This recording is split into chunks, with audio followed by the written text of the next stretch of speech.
Бүгін енді анам мен әкем демалады, бұл кісілер шашатқанымыз жарамас. Ағайын қазір нағашылар білесіздер, домбыраның жақсы ағашынан болса, жігіттің жақсы нағашынан қой. Маэстро музыкасы қойылады, сәледе көге нағашылар бір билетіп шығарайықшы. Бола ма? Ортаға сый құрметіміз қанша көрсетек те артық болмас. Нағашы бәлелеріміз Жұмабек, Олжас Жұмабек, Гүлнар, Тілеуғазы Алма, Гүлзат Рыскүл, Бақытжан Гуля, Бауыржан Махирам, Асқар Ақмаржан Ақтолқын, Азат Индира, Ержан Айман, Еркен Гүлжан мен Айнұр Гүл Нұр депті. Нағашылар биғайда, жібер маэстро.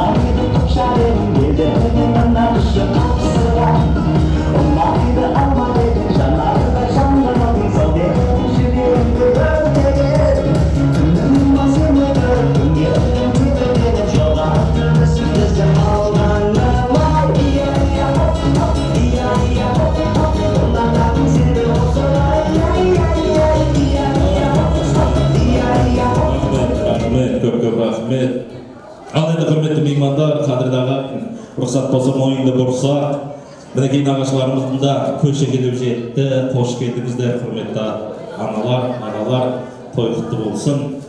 Анамыздың бауырлары жүрегі бірге соққан жүрек тілегі дейміз. Рұқсат болса үлкенімізден бастайық. Ақжаулығы желбіреген, ет жүрегі ел жүреген, көз жанары мөлдіреген. Бүгін міне Тілеугүл анамыз 70 жасқа келді деген асыл әжеміздің анамыздың ақ тілегінен бастады.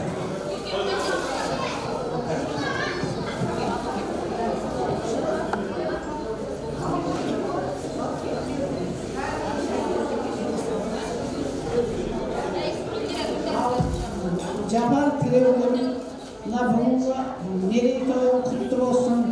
Осы халге келіп отырған сол шалының арқасы, балаларының арқасы, бәріне өстіп үлгілі болып, өстіп мына әулиеата төрінде дүрілдетіп жасап атқан тойға ұлассын, жетпегендер жетсін, өздері аса беріңдер, өстіп жарқырап жүре бер.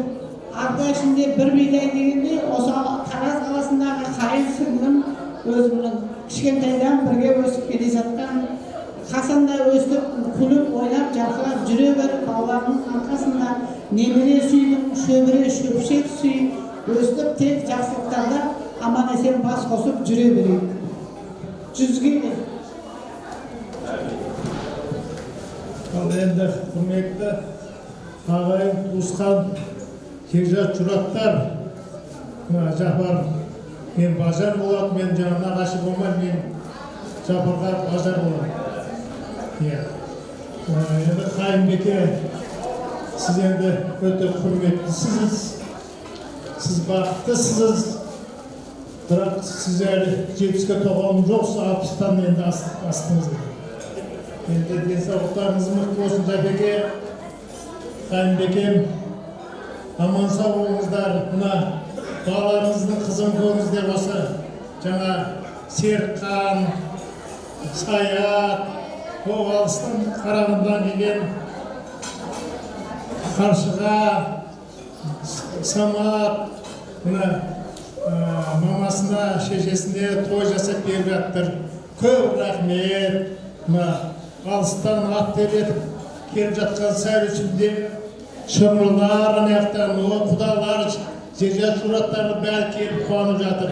Аман сау болыңыздар. Мен тағы деме сөйлейін деген басқа жаққа ағып біратын болсын, рахмет.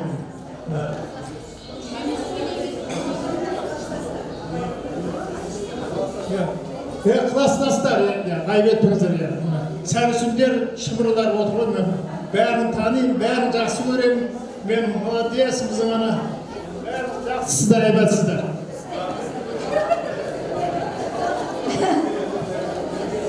Менің жігіттім болғаннан кейін стройка жағына көп сөйлейді, бұл сөзге шолақтау еді. Бүгін енді біздің бауырларымыздың ішіндегі үлкеніміз, ақылдымыз, атамыздың орнына анадол ақылын айтып, өнегесін айтып жүретін тәтеміздің бүгін туған күні 70-ге толып жатыр екен. Енді қыздың жасын сұрамай кетті ғой. Жасыңыз ұзақ болсын. Мына Құдайдың берген алтындай қыздарымыздың қызығын көріңіздер. Жапекең екеуміз бір жасықта қартаймыз. Келіншегіміздің туған күні құтты болсын Жапеке. Бірге қартаймыздар. Тойларымыз тойғын ашсын. Құдай енді мына немерелеріміздің тойына бас қостырсын. Мына енді братылар бәрі сөйлегенде неғып тұрамын, мен бауырларымыздың атынан сізге комплект сырға сақинасымен.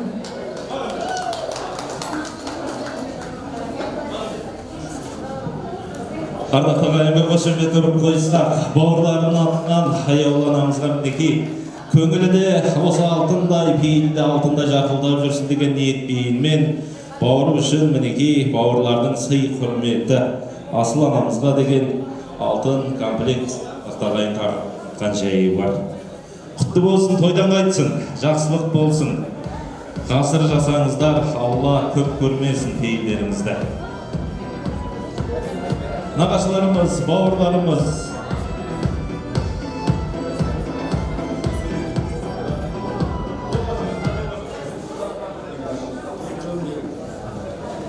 Ассалаумағалейкум, мына тойға келген қауым, келген адамдар құтты болсын. Мына Түлекул әпкеміз міне 70 жасқа береке тойы болады. Әпке тойымыз құтты болсын, берекесін жаңаласыңыз. Алла қаласа 100-ге жасы жете бересін Жапар әпкеміз. Осы сіздердің осы ат дастархандарыңызда барлықтан сіздің 100 жасаған тұрғасындық тойларыңызға келіп басып осы жиналыс ат дастарханыңызда.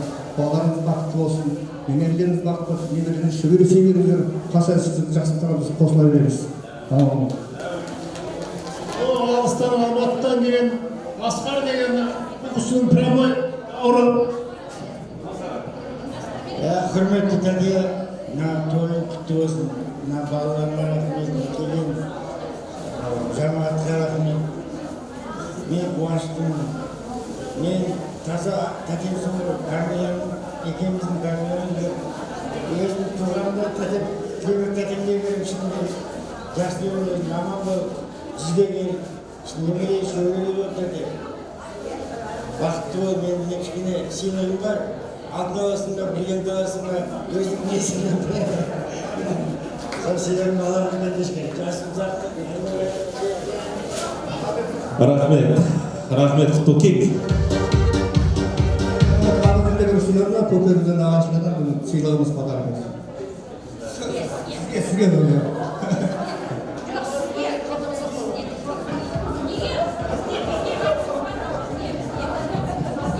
Рахмет бауырлар, ағайындар, нағашылар қауымы.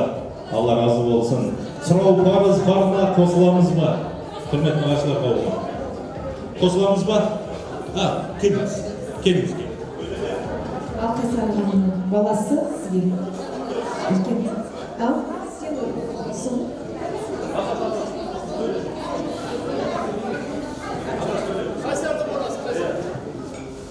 Ал аға, әпке, мерейлі келіп жатқан жасыңыз құтты болсын. Тек бірінші бар денсаулық қой, денсаулықтарыңыз мықты болсын. Өсіріп отқан ұл-қыздарыңыздың немерелерінің алдында күліп ойнап жүре беріңіз. Шөбере шөпсек сейіңіздер.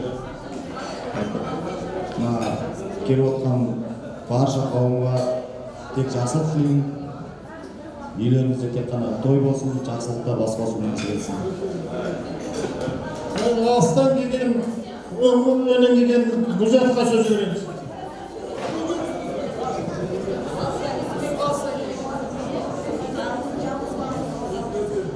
Ал тәтем бүгін 70-ге келіп отыр.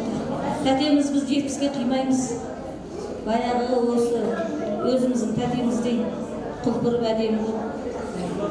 Бір жақ анамыздай, бір жақ әкеміздей болып. Тәтем бүгін 70 жасқа толып отыр екен. Аға, жастарың ұзақ болсын. Тәте, өміріңіз ұзақ болып, ортамызда әдемі қалпында өстіп, жарқырап жүре беріңіз. Біз тілектеспіз, өмір жастарың ұзақ болсын. Аға екеуміз балалар немеренің шөберенің қызығын көріп, қызықта өмір жүре беріңіз. Бақытты болыңыздар. Рахмет, келіңіздер.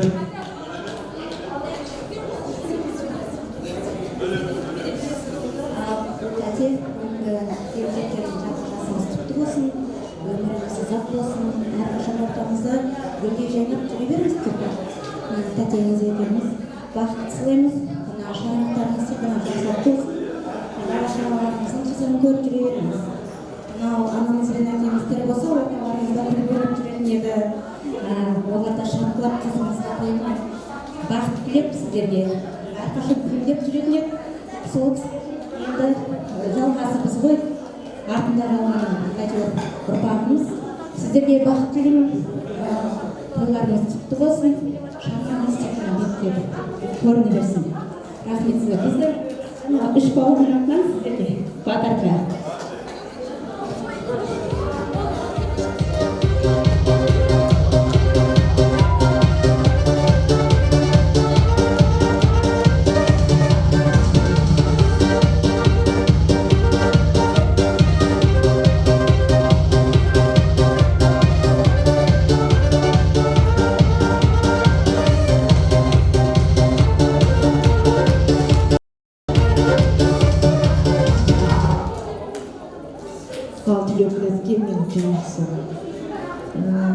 Мен мамам туса да, мен қызымын.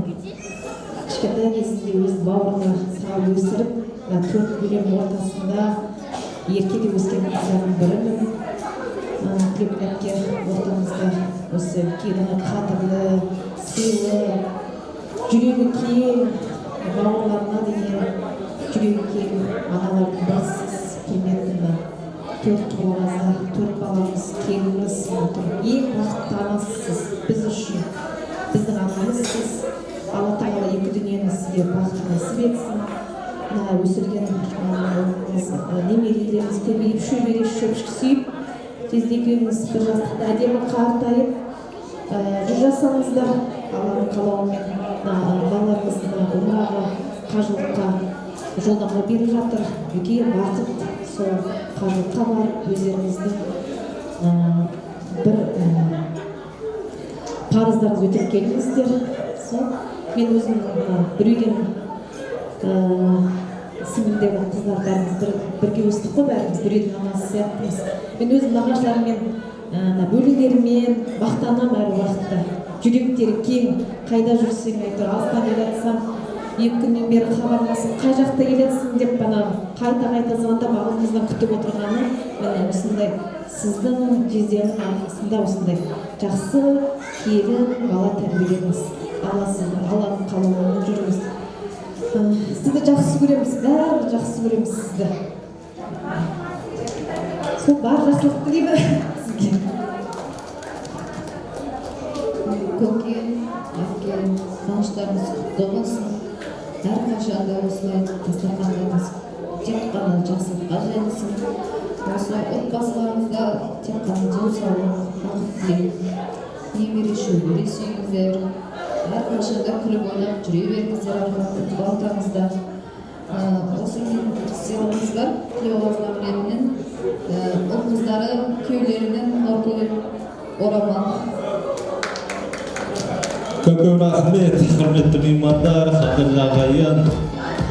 Бақытжан аға, енді өзіңіз орныңыз бөлек, жөніңіз бөлек, Бауыржан аға.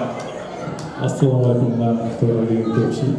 Алапия, жездем, мына бүгінгі әпкемнің туғаны құтты болсын, өмір жасап болсын әпкем. Осы көздеріңізді көрген немерелеріңізден шөбере көріңіздер, қартаймаңыздар. Осы ортамызда жап жасап жүре беріңіздер. Мен сіздер 70-ге келіп айта алмаймын. 60-ға келмейсіз әпке. Өмір жасыңыз ұзақ болсын, бақытты болыңыздар, немерелерден шөбере көріңіздер. Мен мына жерде екі қарындасыма сөз бергім келіп отыр. Асқар ағамыздың екі қызы бүгін тойға келіп отыр. Бірінші рет осы екі әпкелісінің қарындасы келіп.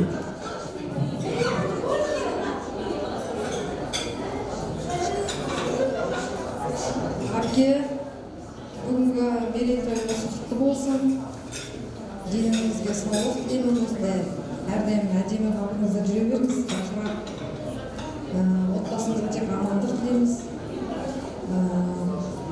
Бала-шағаның, немеренің, шөберенің алдында күліп осылай жүре беріңіз жап-жас қалпыңызда, әдемі қалпыңызда. Сол. Қарашағаныңыз Бауыржаныңыз. Аса бұл жезде дейміз, бұл жезде емес біздің әкеміздей болған адамымыз ақылын айтып бізге жөнінен жүргізіп, қалай бұл жезденің көп әкеміздің орнында жүрген адам. Мынау біздің анамыз, Әкбер деп әшін, еркелетеміз әйтсе, бұл анамыздай адамдарымыз. Әкеміз бен анамыз деп айтуымызға болады бұл кісілерді, біздің Қарашағанымыздың ең үлкен кісілері бар. Әкбер жезде сіздерге зор денсаулық тілеймін, ең бірінші денсаулықтарыңыз мықты болсын. Осы көрген балаларыңыздың, немерелеріңіздің, шеберлеріңіздің қызығын көріңіздер. Ешқашан ауырмаңыздар, сіздерге зор денсаулық деймін. Денсаулықтарыңыз мықты болып, путевкаларыңыз құтты болсын. Сол барып, сондай үлкен жерге барып, тілектесін, сіздерге зор денсаулық деймін. Көп рахмет. Суретте қосыламыз ғой, мама. Рұқсат болса бауырларыңызбен ортаға қанекей. Bir жүректе сақталатын керемет сүгірет болсын.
сіздердің сый құрметті көрдік.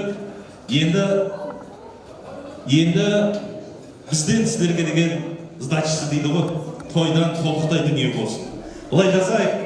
Бүгін анамыз бен әкемізге той жасап, екі қой, бір жылқы сойғанбыз, сол қақа сәл дайын болуға сәл қалып тұр, бір қайнау келмей. Рұқсат болса енді сіздерге сияпат таратуға рұқсат етіңіздер. Ол үшін құрметті меймандар былай жасайық. Ешқандай қиындығы жоқ. Қазақ деген қарға тамырлы қазақ болғаннан кейін, өздеріңіз білесіздер, той болғаннан кейін той шашу болады.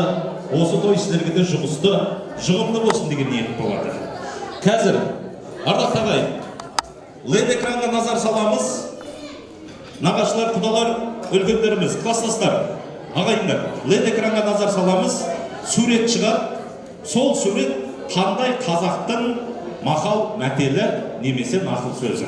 Тапқан адам қол көтеріп, билеп кеп жауабын айтамыз, сыйлық аламыз, қайтамыз. Дайынбыз ба? Бірінші сурет жіберші, Олжас. О, келіңіз, музыка қоямыз, билеп келеміз. Билеп.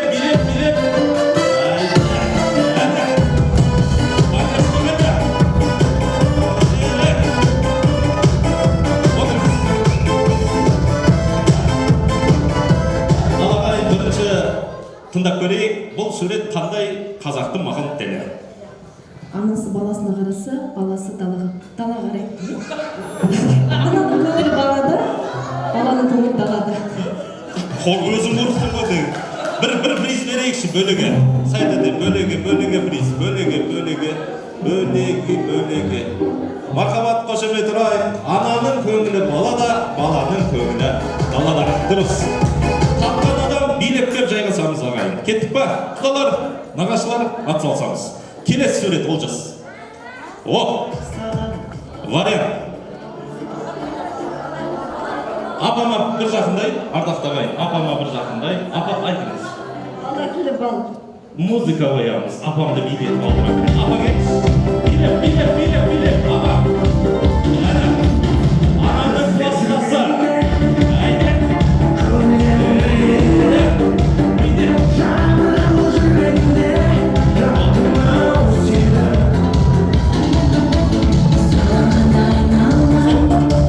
Стоп, апа отырмай қойыңыз. Отырып келатсыз ғой өзіңізді аяқта.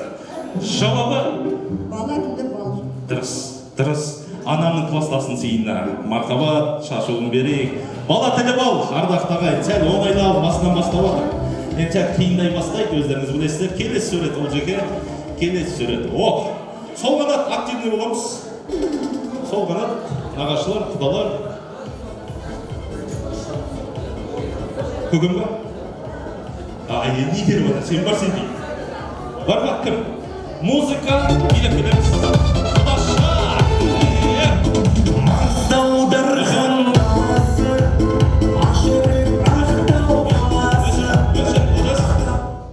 үйде де осындай ма осы? Ақадап қойды, ерген үйренген. Құдаша, мархабат, жауабы қандай? Құтты қонақ келсе, қой егіз табады. Түк! Қандай ма? Күйеуі бәріне мақұлы. Дұрыс! Құтты қонақ келсе, қой егіз табады, ағайын. Құдашаға қошемет. Әрмен жалғастырайық. Келесін сөйлереді. Құрметті меймандар, келесін жіберіңіз. Ой, әдемі. Мына класстастар, құдалар, сіздерге де бір сияпат бер. Жоным со, құдаша берем қазір. Бір минут. Құдаларға, нағашыларға тең болсын. Жауап. Шарипақпен бар ма? Ответ. Музыка қойық, Шарипақпен келсін. Келіңіз.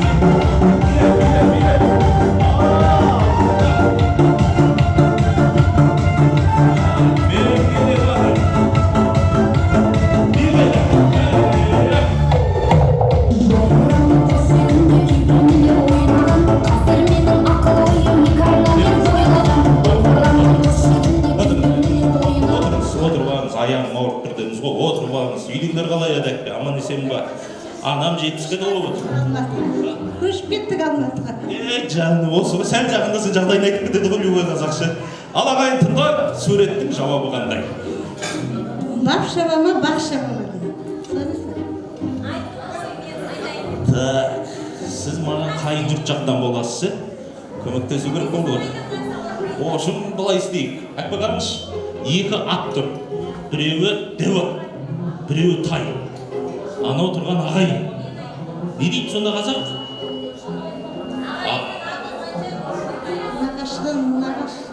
Canım Allah'ım nağaşından bölük ağayında var mı негізі апа негізі ойланыңызшы. Біреу баппен біреу баппен келеді ма Сондай болды в общем, сондай берші. Сондай дұрыс. Бақ в общем сондай болды. Құтты болсын әке, құтты болсын. Биле, дұрыс. Әке дұрыс емес. Енді музыка böyle шын жауап естейік, құдаша билеп келеміз. Жібер жөнді музыка. Ал бұл суреттің жауабы қандай? Ағайынның аты озғанша көршіміздің тай өссін дейді. Дұрыс, ағайынның аты озғанша ауылдастың тай өссін дейді. Құдашан сүйіп. Мархаба,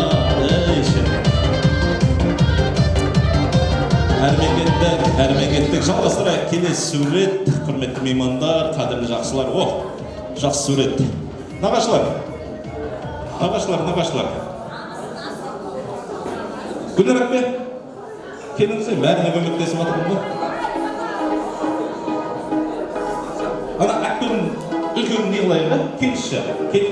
Маманың сақы үшін ұзасы. Дұрысы бейін өлдірек.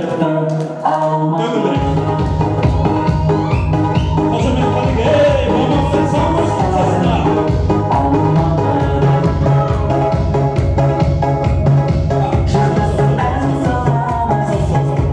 Мамам қасын өзім бара салай. Ама қинамайын.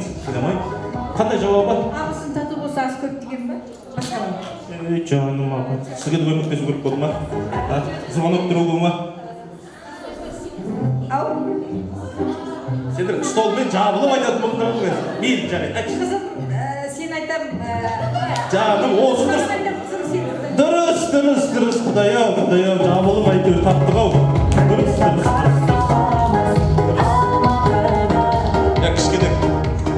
Кішкене коррупция тоқтатайық, адалынан болсын. Нағашылар, ұрсам қазір енді. Сол кішкене, тілеуқазыға. Кішкене бейт. Келесі сурет.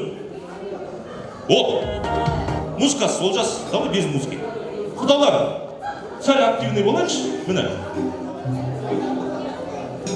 Класстастық, ағайындар, үлкендеріміз. Бар ма? Тілеуқазыған ответті тыңдай салайық. Қазір, құлақ түрейік. Болар елдің баласына бір батыр дейді. Дұрыс. Болар елдің баласына бір батыр дейді. Тілеуқазыға шоуының қадекей. Тілеуқазыға бар берейік. Көкем ол үйіне билікке кетсе, бүксе жауын жерде билемейді. Қошемет ұрайық. Ай, шіркін. Болар елдің баласы бір батыр дейді. Дұрыс. Келесі сурет ол жерге етіміз әлі піспей атырау жүрді. Жібер. Келесі сурет жібер. Әдемі сурет. Құдалар қауымы, құдаларға кішкене активность берейікші. Құдадан. Кішкене, не олар? Сережкаға. Сіз мектепте оқығаныңызды берді ма? Нақты айтпай ма? Маэстро ма? Нақты айтпай ма?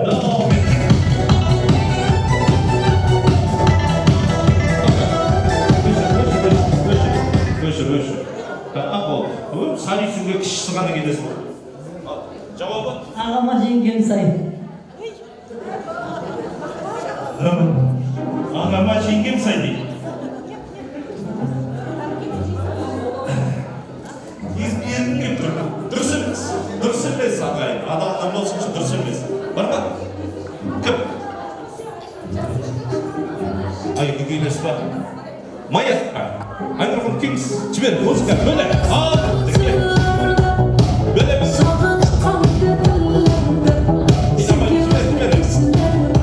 Canım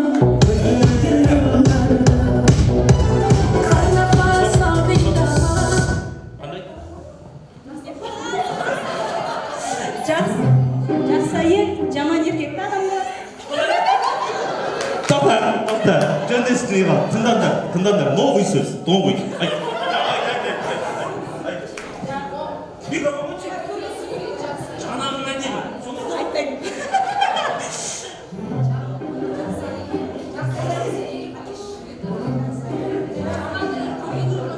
Жақсы әйел жаман еркекті төрге сүйрейді. Жаман әйел жақсы еркекті көрге сүйрейді. Жаным сыл, өзім берейінші қолыммен. Дұрыс емес. сонша шықтың ғой енді. Ойланайықшы, құдашылар. Подсказка берейін онда, подсказка берейін. Екі адам тұр, әйел богато киінген ғой енді. Қараңыздар, шикарно киінген. Еркек қарапайым. Скромный, да, орысша айтқанда. Не дейді? Мына жақ бар ғой, халал тойып, что-то шлях кірмей отырында да қапасына. Ойланамыз. Тағы подсказка. Әйелдің шашы алтын түске боялған. Шашы алтын түске боялған. Бар ма? Кім? Тоқта, кім? Музыка қой. Құдағи билеп кетсін. Кеңіз. Ал кетті.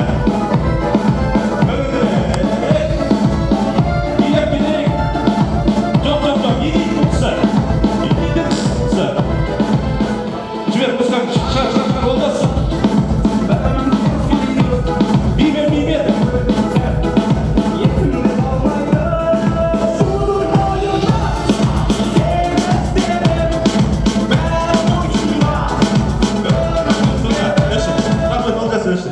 Ана кісі жаман енеме ұқсайды. Білмеймін бар ма? По-моему, енем ау. Ал ағайын жауабын тыңдайық. Мына сурет қандай мақал мәтел? Айтыңыз. Алтын басты әйелден бақыр басты еркек артық. Үшін маған ұрсып сөйлеп отырсыз ба? Мені барғынан қадап жүреді. Қазір шығаратын бар ғой, дұрыс емес деп, дұрыс. Ойбай, ұрсайын деді. Берейік, дұрыс. Алтын басты әйелде бақыр басты еркек артық. Құдағиға мархабат. Бола ма? Енем сияқты айттыңыз ғой. Қошемет ұрайық. Дұрыс, алтын басты әйелде бақыр басты еркек артық ардақтағай. Әрмен жалғастырайық. Кім? Өшір. Кім? Кластастар деп атсыз ба? Аға түсіндім. Жібер, келесі. Намек кеп атыр. Кластастар дейді. Көге, келіңізші. Сізге көмектесем. Келіңіз. Кластас, келіңіз. Үйітіп, бір бәле қыламыз. Бесеңші. Кластас. Айда. Анамның кластасы.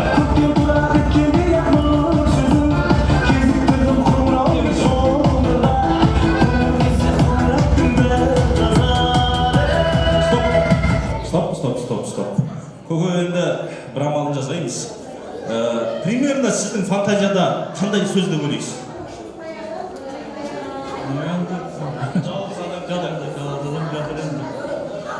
Не дейді? Жалғыздың шаңын шығарып отырмын олар. Жөне бәле. Жалғыздың аты шықпас, жаяудың шаңы шықпас. Құдай, өзін ұнады. Берш, кластас деді ғой, берш. Бір қолы ашық кім бар? Беріңдерші дұрыстап. Айналмай. Кластасқа беріңдерші. Дұрыс, сіз дұрыс болмаса да дұрыс қылай деп тұрсыз ғой. Дұрыс. Берейік кластас. Мама уже араласайын деді, қарсай кластас деп еді. Шіркін. Да көкемде құрмет берсін, көкеме. Көкеме мынандай бесей беріп жіберейік, көкем. Көкем фигураға қарап жүрміз. Бесей. Бауыры, туысқаны, кластасы, пардаласы. Жан. Бәрі бар ма? Билет бар. Бәрі бар екен, билет бар.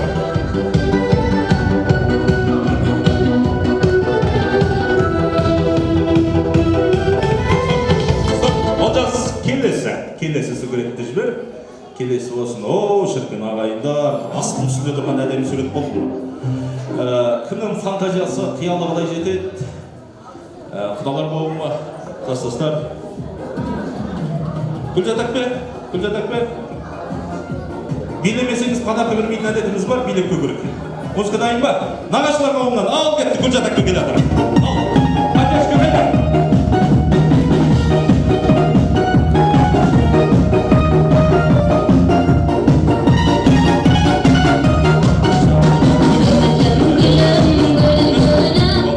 Бұл кісі уақыт жоқ кісі ғой бұл кісі. Келеді, подаркалап кетеді. Дұрыс па?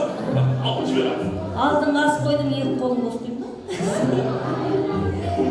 Алдыңа ас қойдым, Иди, Гүлжат Акбе, шыққан қадамыңызды, құртқан энергияңызды сыйлайын, көмектесейін. Ана мужик жалғыз өзі той болып жатыр. Ана бөлісіп жеп жатыр астында. Өре жегенше Берші. Бөле берші. Қошемет, дұрыс. Өне жегенше бөле жей. Ниеттес қазақ нұрбағымыз ғой. Келесі сурет бар ма? Ой, бұл мама уже жетектеп шығарып отыр ғой аяқтан. Ответ, давай, жіберші. О, келіңіз. Әкпер ма? Дұрыс айт. Шаршама тек шаршама. Көксі не? Көксі сыртқа кетіп бара жатқан жоқ па деген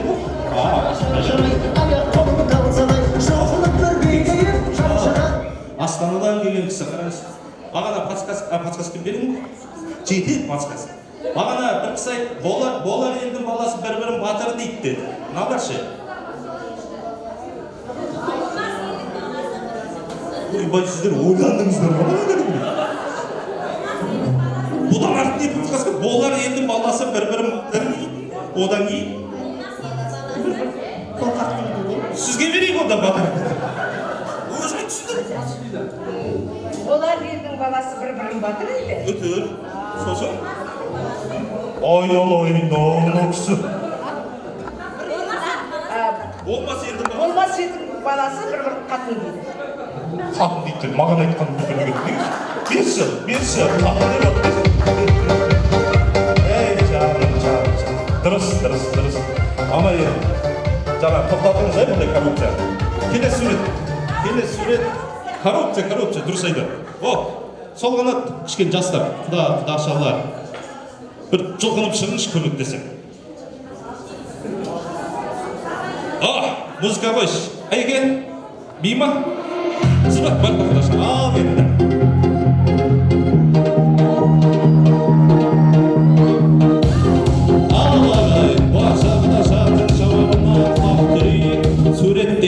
Суреттің жауабы не? Ағайын тату болса, ас көп.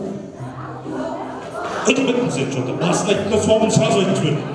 Ағайын тату болса, Ақ көп. Абысын тату болса, ас көп. Ей, жаным, дұрыс. Ағайын тату болса, ат көп. Абысын тату болса, ас көп ағайын. Өте дұрыс. Бар ма тағы? Бітті ма? Жаным, Үміт мейрамханасының администрациясы тілдің еті пісетіндей уақыт болды ау, мен жүдан жібермеймін не ойнататын. Дайын болды ма үлкен ас? Ендеше үлкен асымызға не қылғанша құрметті меймандар, рұқсат болса ақ тілектің ниетін өрбітсек артық болмас. Осы кезекте аяулы анамызбен жаңа анамызда тілге тиек етіп жатыр ғой. Мектепті қабырғасында қалай қызықты сәттерін бөліскен, мектеп қабырғасында білім саласында үлкен естеліктер қалдырған осы жерде бұл кісілер қазір бір әже ата болған кезіндегі боз бала жігітпен қылықты қыздар еді. Сол себепті рұқсат болса қазіргі тост үлкен асымыз әрдайым болмаса сыныптастарға кезек бұрсақ деген ниеттеміз. Ардақты ағайын, аяулы анам мен сыныптастары, сокурсниктері ақты төгуге болмай, ағайынды бір-бірінен бөлігі болмай, ағайын көршілерінде бірге шақырғым келеді.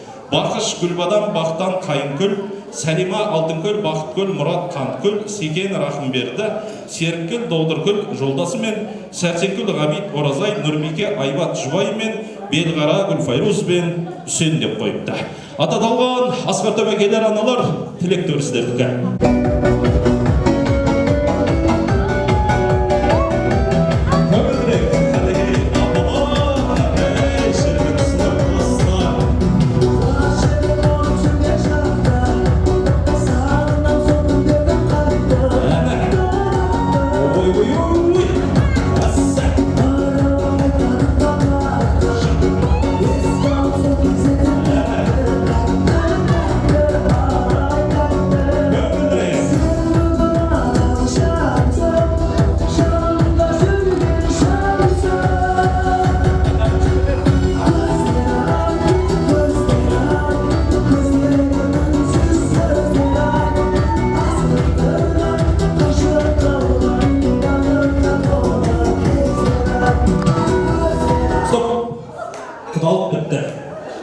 Құдалық бітті.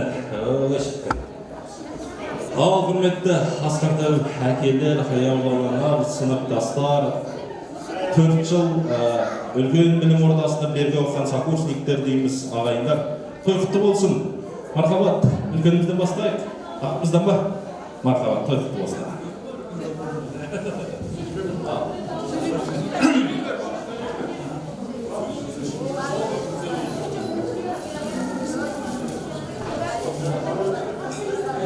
енді тойшылыққа қалайық. Бүгін жақсы мерейтой Тараз қаласында өтіп жатыр. Тілеукен мен Жаберген екеуі 70 жас тойларымыз. Енді мерейтой құтты болсын бәрімізге де. Екеуің енді біз кішкентайдан бірге көшеде тұрдық, бірге өстік. Сол бәрі есімде. Тілеукен билеген кезде қамыржайды біледі көреді ғой, билегені ғой сол есімнен кетіп кетті.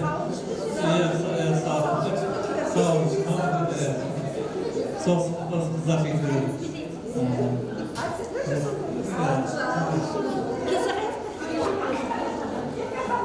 Содан кейін көп болды көрген жоқпыз ғой, біз енді бірімізді алыстан еттік. Бүгін енді арнайы келіп отырмыз тойға. Енді бұл кісілерге тілейтінім зор денсаулық. Жаңа көрдік, ол қыздардың немере шөберелерін өте жақсы қуандым, өсіп өніп жатқан отбасы болғандарымызға.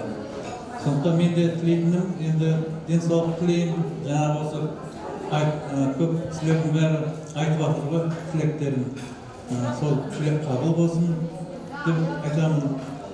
Мен де қосыламын сол тілектерге. Сол өмірлеріңіз ұзақ болсын. Екеуміз енді 70 болса 80, 90, 100 көре беріңіздер осы өмірдің. Қуаныштарыңыз көп болсын. Жаңағы немере шөберелеріңіздің қызығын көріңіздер. Осы кісілердің бәрінің сондай тойшыл құтты болсын, бәрі жақсы болсын. Құтты болсын тойларыңыздар.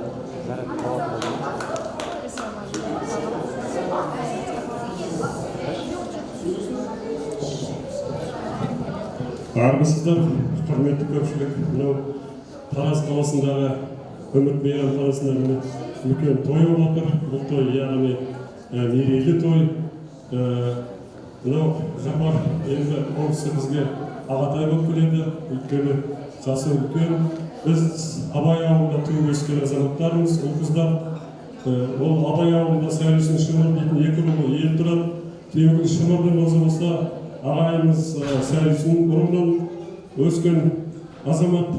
Енді Тілеукен бәріміз мысалы бір жылда бір уақытта мектеп табалдырығын аттап, Абай ауылында 8 жыл бірге оқып, одан кейін 9-10 класста о кезде аудан орталығы Новотроицк дейтін біз қазір Төлеби, сол жерде қазір қара шаңырақ болып тұрған Мұхтар Әуезов бұрын қазақ орта мектебі дейтін, сол жерде 9-10 класты сол жерде бітірдік. Одан кейін әрқайсымыз өмірдің талабыменен жоғары оқу орнына, болмаса басқа да жұмыстарға араласып, жан-жаққа тарап кеттік. Енді міне сол 20 жылдан кейін өстіп басымыз құралып, осындай мерейтойда жиналып жатырмыз. Тілеукен айналайын, мынау мерейлі той құтты болсын, туған күн құтты болсын, жасыңа жас қосылып, аман есен, осы өсіріп отқан ұрпақтарыңның Құдай тек қана жақсылығын көрсетсін.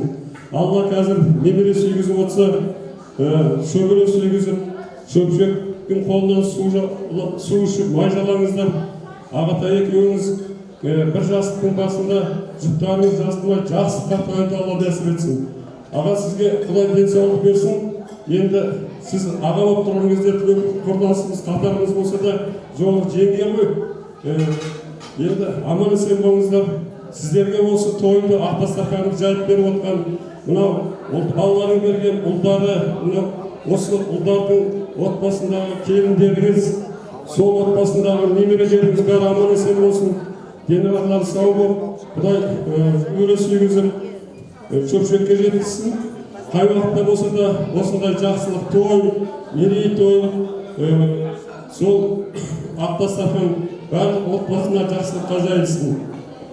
Енді бұл 70 жас деген әрине жақсы жас. 70-ке келмегендеріңіз 70-ке жетіңіздер. Ал енді сіздерге 70-тен асып 80-ге келіп 80-ден секіріп өтіп 90-ға тоқтамай 100-ге келгенде өздеріңіз ақылдасыңыздар. Сен қаласың ба, мен қалам ба деп. Содан кейін балалар өзі, болмаса көпшілік өзі ары қаратай тағы да жүргізіп жатыр. Дастархан жай. Тек жақсылық болсын, той болсын. Аман есен болайық. Міне біздің бұдан да көп қатарларымыз әрине біраз алыста, ол шығыста, батыста да бар. Енді жол қашық болған кейін шілденің шіліңген ыстығында әрине бұндай жерге де келіп қайтудың өзі оңай болмай жатты. Бірақ сәлемдемелерін, жақсылықтарын бәрін айтып жатыр. Аман есен болсын, той құтты болсын деп. Той құтты болсын, аман есен болыңыздар. Тойдан тойға жете берейік. Аман болыңыздар. Құрметті Жапар аға, тілегім ауырымына бүгінгі тойларыңыз құтты болсын. Құдай осындай тойдан айырмасын, айбатта жақсылық болсын шаңырақтарыңызда. Мынау тілегім едіңіз бір әулеттің қыздарымыз, Қараша әулетінің Абай ауылдағы, Шыңғыдағы.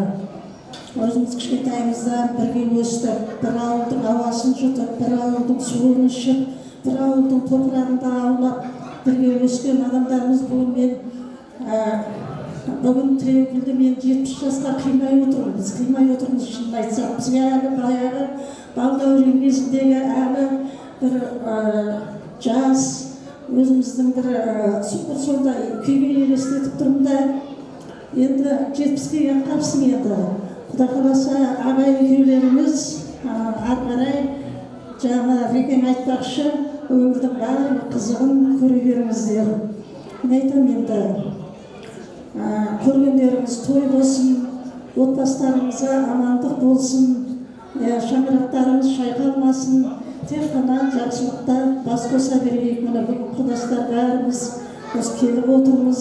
Міне Шымкент, міне Алматы, Астанадан осы сіздердің тойларыңыз тойға баса беріп, барлықтарыңызға жұмысты болсын. Енді тойға жиылған қауым мына жақсылықтардың айтып жатқан сөздердің бәріне қосыламын. Енді бір ауыз өлең оқып жіберейін деп отыр. Есіңде бар ма жас күнің, көкірегің толық басың бос, қайғысыз, ойсыз мас күнің, кімді көрсең бәрі дос. Махаббат, қызық, мал мен бақ, көрінуші еді дос ортақ, үміт жақын көңіл ал, болар ма шіркін сондай шақ. Құдай ау, қайда сол жылдар, махаббат, қызық мол жылдар, ақырын шегініп алыстап кетті-ау құрғылар. Жалынасың, боқтайсың, сағынасың, жоқтайсың, махаббат кетті, дос кетті, жете алмайсың, тоқтайсың. Көзіме жас бер жылайын, шыдам бер сабыр қылайын, жаралы болған жүрекке дауа бер жаңа сынайын. Енді мына өзіміздің сыныптастар ауылдастар атынан бір бәйгелік жылқыдан құттықтаймыз.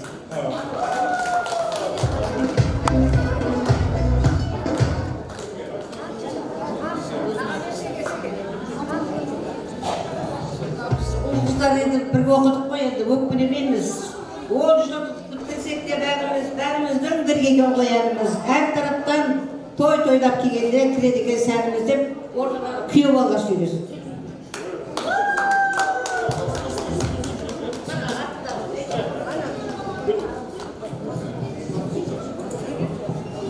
Ассалаумағалейкум жамағат. Мына енді мен жұбайым Тілеукүлдің тобына бірінші рет келіп отырмын. Жалпы мен енді Жуалы ауданынан келіп отырмын. Енді Жапарды бұрыннан танимын. Себебі мен енді еңбек жолын осынау Шу ауданынан бастаған. Сол кезде Жапар бір күн көтеріп, мен жаңағы ол кезде музыка мектебінде істедім, біраз домбырадар қалып, Алтыбақан деген бағдарламаға бірге барғанбыз. Бірақ енді содан бері қарай өзінде 45 жылдан асып кетті. Жапардың есінен шықпап тұрады. Ал енді мынау Тілеукүлді айтып отыр, жұбайым, ағайын боламыз, бір атадан тарағанбыз.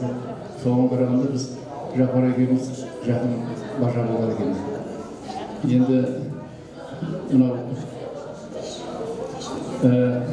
Жапарды еңбектерін газеттен оқимын, мақалалар жазып тұрады. Кітаптары алған жаңағы орден медалдарын, марапаттарын барлығын газеттен оқимын. Бұл енді шығармашылықпен айналысатын болған. Ал енді Тілеугүл енді мынау қазақтар айтады ғой енді кейінгі ұрпағымыз өсіп өнсін. Мына біздің кішкентай кезімізде әке шешеміз айтатын, біз өлсек қалай күн көресіңдер деп уайымдайтын да.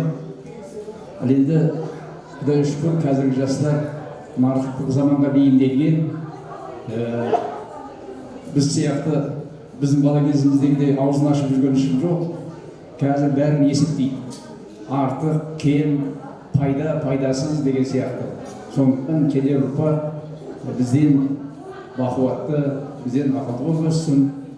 Мынау Қасым Аманжолов айтпақшы, сен еткен бақыттердің келер ұрпақ қараймын енесіңе мен таңырқап. Жаңғыртып сен келгенде жатармын мен көргенді қырдағын тап дегендей, біздің ұрпағымыз бізден ақылды, бізден бақуатты болсын. Ал енді мынау жаңағы біз енді той-томалаққа көп қатыса алмай қаламыз. Енді оған себеп сол енді менің жағдайыма байланысты бұл кісі қатыса алмай қалады. Енді тағдырдың жазуыменен 4 рет жол апатына түстім да. Соның енді екеуінде анам марқұм маған жоқтау айтып қойған. Өлді деп естіген деген ғой, енді жоқтау айтып қойған. Бірақ енді мынау бірінші құда, екінші мына үйдегі апамыз дейміз қазір. Мына жұбайымыз. Соның арқасында қазір енді екі аяқпен тұрып жүрміз. Бұл кісі енді мені тастап ешқайда кете алмайды. Мен айтамын, бала бар, келін бар, немере бар, қыздар бар. Бар деймін тойға. Бірақ бұл кісі оларға сенбейді. Себепті ауылындағы мынау төркініндегі өздерінің ағайындарының той-томаларына кейде барады, кейде барамайды. Барғанның өзінде баласына айтады, барамызды қайтамыз дейді. Сондықтан енді мына кісіні көп жаңағыдай жазалай бермеңіздер, соға келмеді деп, оның енді кінәсін мен сіздерге айтып отырмын. Енді мынау құрметті ағайын, біз енді пендеміз ғой. 80 жаса, 100 жаса деп айта береміз. Ол енді Құдайдың қолындағы нәрсе ғой. Біз енді оған күпірлік жасай береміз. Ал енді көп жасағанда жақсы ғой.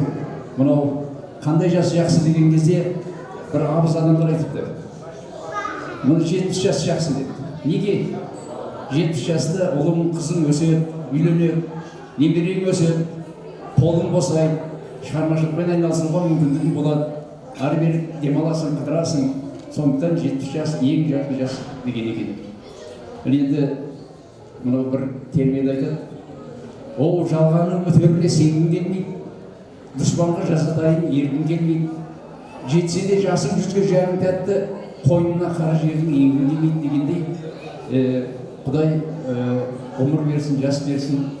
Мына немере шөберемін, қызымын көрген нәсіп етсін.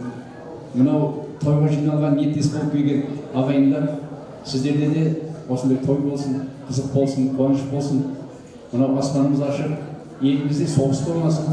Тек қана осындай қуанышты күнде бас қосуға Құдай нәсіп етсін. Бүгінгі айтқандарыңыз жетіскен тәнді құрметтес, тілектес ағайындар. Әкпетіп кеңіз бір ауыз.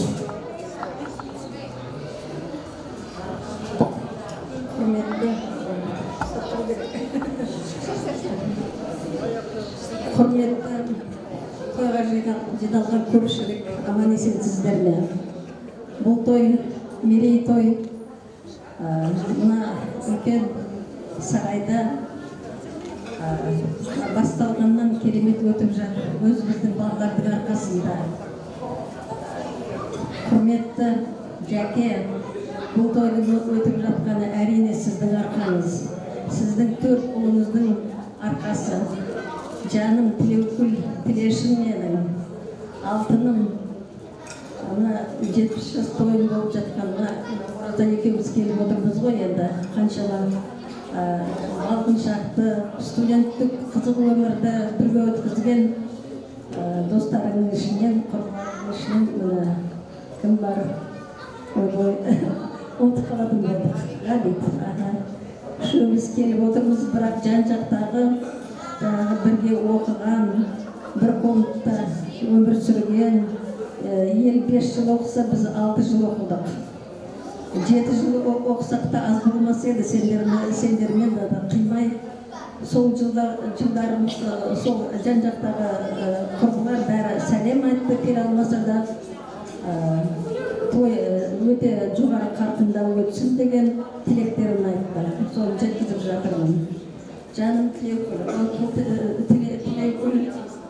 6 қыз жатпек біз комнатта, жатақханада. 4 орындық жатақхана ғой ол кезде. Біз бір-бірімізді қимай 6 қыз 6 жыл бірге жаттық. Ораза үйде болды. Анда-санда жаңағы стипендиямыз түспей қалған кезде алтауымыз қол ұстасып Оразайдың үйіне барамыз. Оразайдың әкпесі бар. Жылы жұмсағын бізге пісіріп, дайындап қояды. 2 күн қонақ болып қайтатынбыз. Сол қызықты шақтар бір өткізген.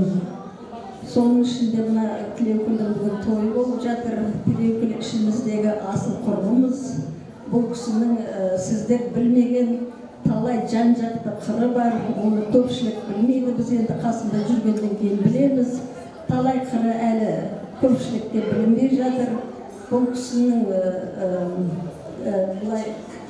жүрегі аппақ, өзінің ісі де сондай тиянақты.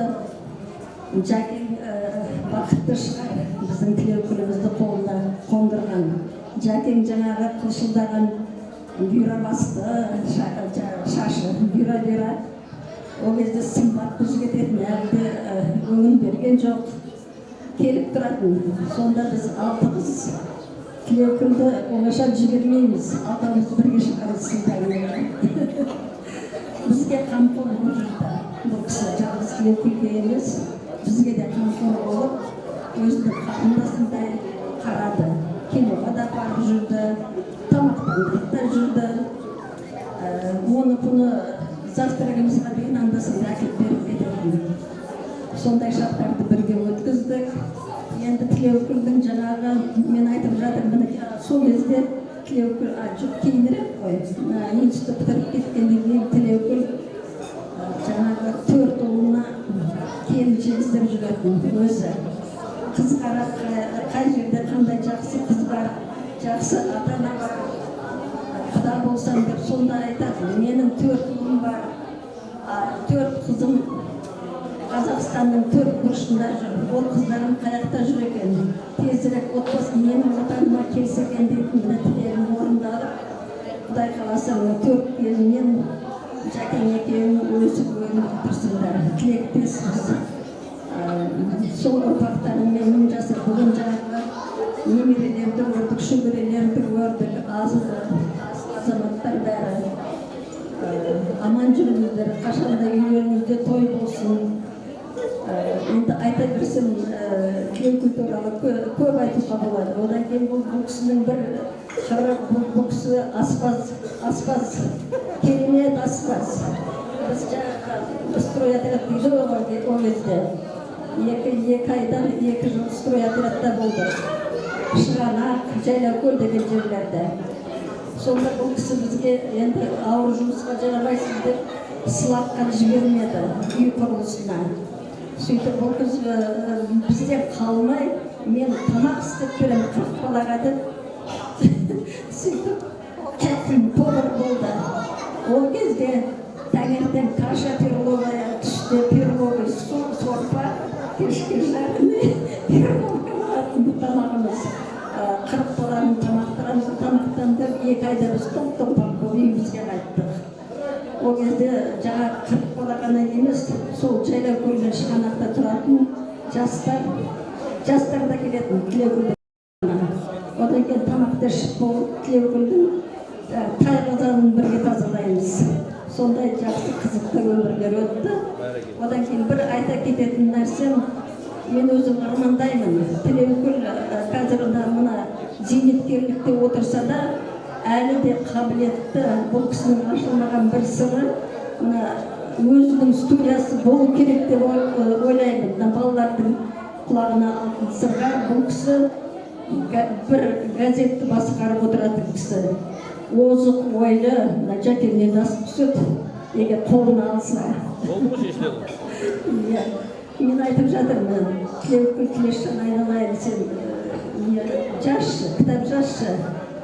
Кітап жазшы, мен теріп беремін кітабымды деп. Болашақта енді Құдай соған жеткізсін. Жақсылық тілеймін. Мына азамат болған балаларыңа, келіндерге көп-көп рахмет. Жәкеңе онсыз да рахмет. Осыдан той істеп беріп жатқан. Жұғысты болсын. Қабыл болсын. Енді құрметті той қонақтары, үлкен асты күттірмеген адамбыз. Сондықтан бұйырып жатса үлкен асымыз келеді. Қалған тілегімізді айта береміз. Қабыл болсын. Кеңесіп. Жаным айналайын алтыным. Тілеукүл, мынау 35 жасым құтты болсын, Құдай қаласа, 35-іңе келейін, осы барлық осы отырған, бірге тұрған класстастарым, курстастарым. Мен Тілеукүл туралы айтайын, студент кезімізде өте ақылды қыз еді. Шыны керек, осы Тілеукүл конспект жазатын біздің бәрімізге. Бәріміз Тілеукүлді бұл жүретіміз. Читальный залдан шықпайтын, библиотекадан шықпайтын. Экзамен кезінде жаңағы билеттерді ответін жасады, соны біз бәріміз көшіретіміз. Соны өте пысық, керемет, алғыр қыз еді Тілеукүл. Ал айналайын Тілеукүл, мінекей, ол енді студенттік кез ғой, одан кейін мінекей бала келін болдым, одан кейін ана келін болдым, мінекей сайдың қасындай 4 ұлым бар. Жәке, сіз риза шығарсыз Тілеукүлге. Сайдың қасындай 4 ұл туып берді. Енді сіздің арқаңызда ғой енді. Ал енді Тілеукүл, айналайын, не деймін? Денің сау болып, Жапар, жездеміз екеуміз бір жастықта қартайып, осы балалардың қызығын көріңіздер, немере сүйіп жатсыздар, Құдай қаласа шөбіре сүйіңіздер, тек қана үйлеріңізді тойға келейік.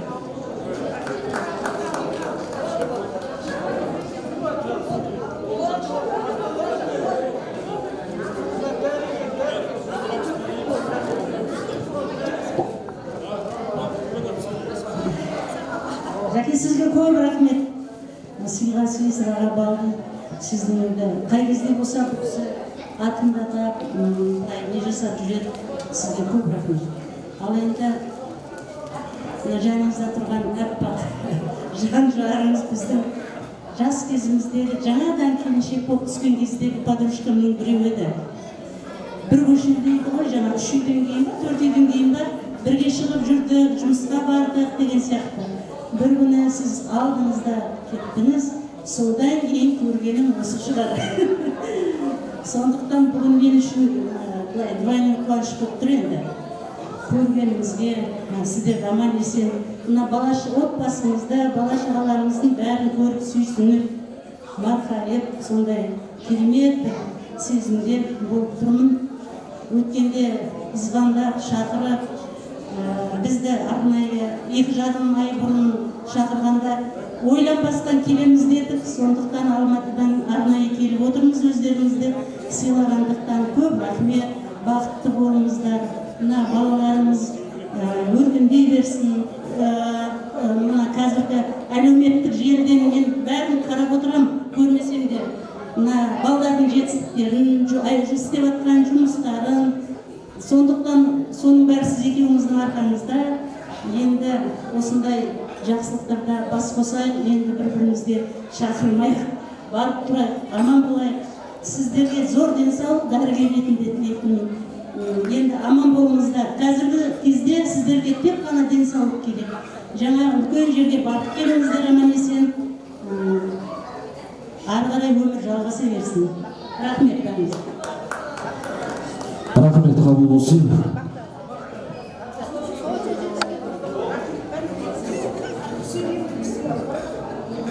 Құрметті ағайындар, менің айтайын деген нәрсе. бір ауылда туып, 10 жыл бірге оқып, 40 жыл, 50 жылдан кейін іздеп келгеніне мен қуанамын. Себебі бұлардан туған балалар, қыздар ертең іздейді, а біздің заманымызда болған жоқ. Шоқ адам қалып болды. Мен білмеймін, қыздардың қайда кеткенін, қыздардың қайда жүргенін білмеймін. Сондықтан мына жұптарың жазылмасын, іздей беріңдер, соңғы нүктеге дейін балаларына айтып кетіңдер. Жаңа сіздің сөзіңіз бі кітап жазуға болады сөз екен. Жаңағы айтты ғой да, әріп басыламын деп. Біздердің орталарымызда бір қыз бар. Менің жиен барындасын, соңыз сөйлеп.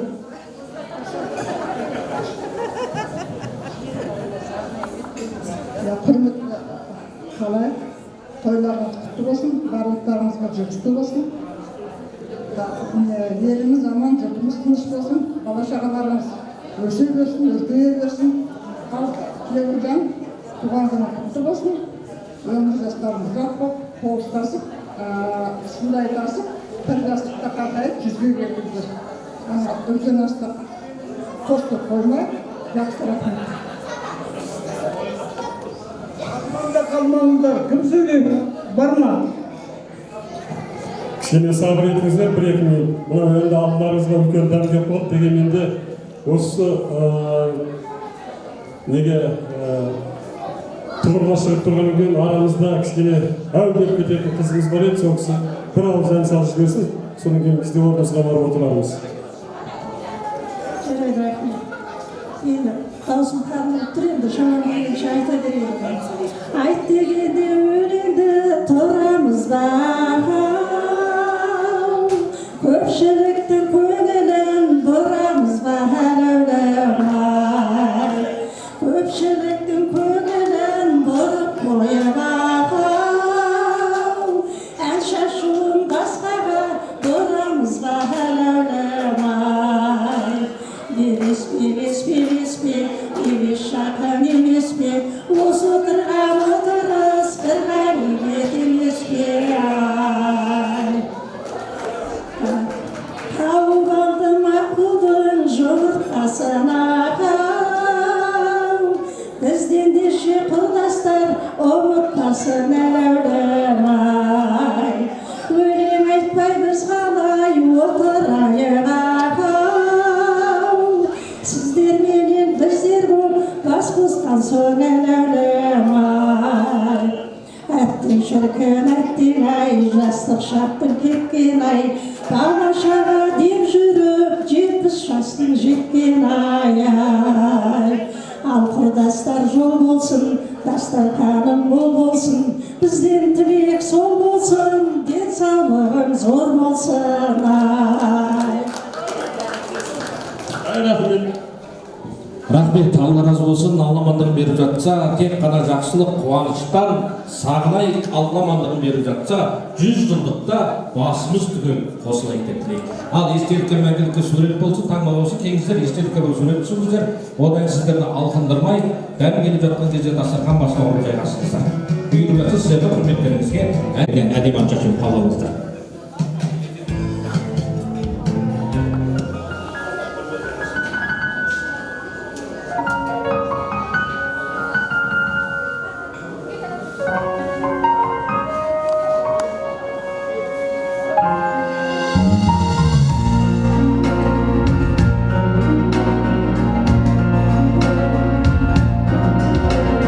Biz ikimiz beş şişik, teri teri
астарыңыз әмді болсын, астан алып отырыңыздар.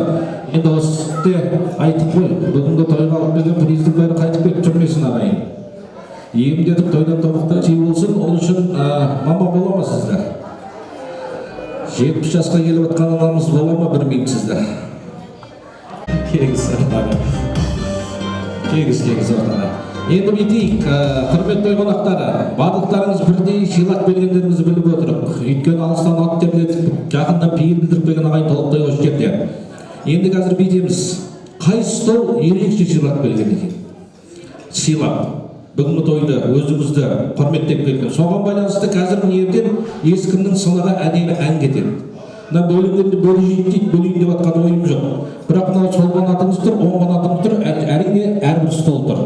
Қазір әннің бәсі басталады, тоқтаған тұсқа столдағы отырған қонақтар импровизация жасап, әннің тоқтаған тұсынан ары қарай жалғап, керемет қосылып жатқан столға арнайы призіміз береміз.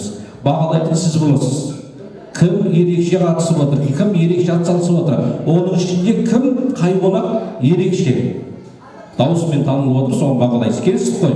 Онда оң қанатынан бастайық, әрбір стол бағалап отырады. Келістік қой. Бірінші музыканы жібер, бірге айтуымызға да болады.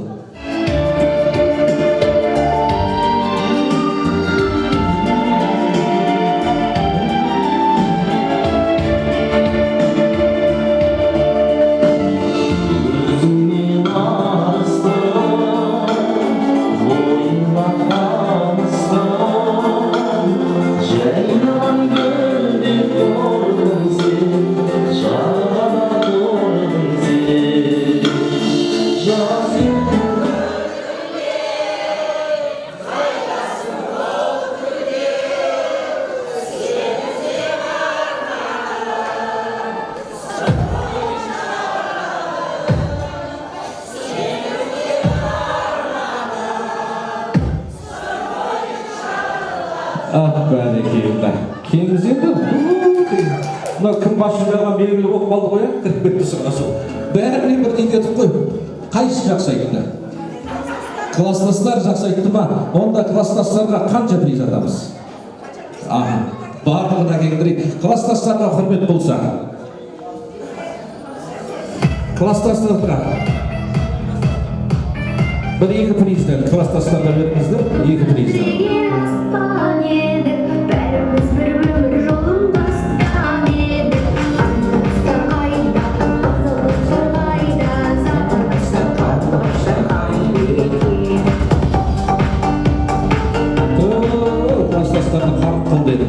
Байқадыңыздар ғой, дәл осылай атсалысқан столға бір емес бірнеше приз бірден бар. Келістік қой. Ойбай келіңіз енді, сол жақты бастайық қалай болады? Құдай. Ал, келіңіз енді ортаға.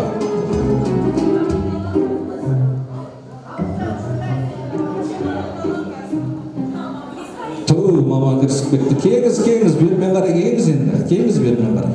Сол жақты бағалай келді, сол жақтың атсалысу қалай болады екен. Класстастарда өкпе жоқ енді, өкпе жоқ. Сол жақты енді бағалаймыз, сол жақтан кім ерекше атсалысып жатқан. Ал, жібер келесі әнді. Бәріміз бірдей.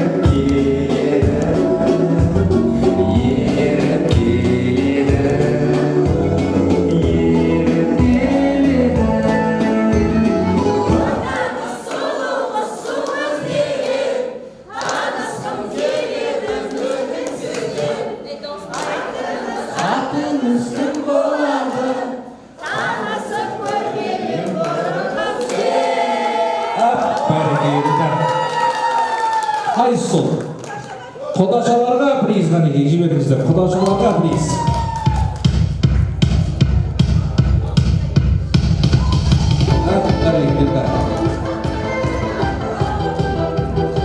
Бұл жақында келеді дегенде болып тұр ғой. Ал енді рұқсат болса, енді рұқсат болып жатса, кеңіз мама, кеңіз енді. Мама, кеңіз кірісіп кетпеңіз, кеңіз әлі біткен жоқ. Енді бір үлкендерді ат салысып отырайық. Приз үлкендер жаққа, құдалық жаққа келіп жатсын.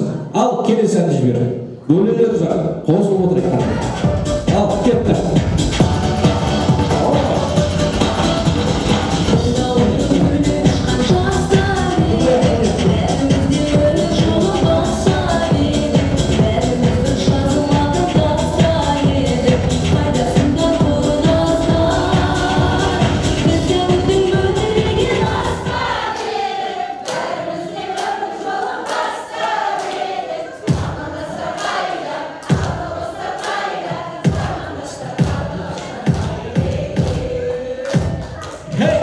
Бәрі келді. Осы стол ма? Ал бөлелерге келді стол. Приздер. 2-3 призден беріңіздер. Тойдан да оқтай сый болсын. Енді оң жақтан анасы келіңіз енді. Тек анау. 5 кейінді болса да Қазан-Ошақ араласып жүрген осы ғой. Араласып кетеді. Реттеп жатыр ғой. Ал сол жақтан нағашылар, құдалар басымдық өздеріңізде. Жібер келесен. Опа!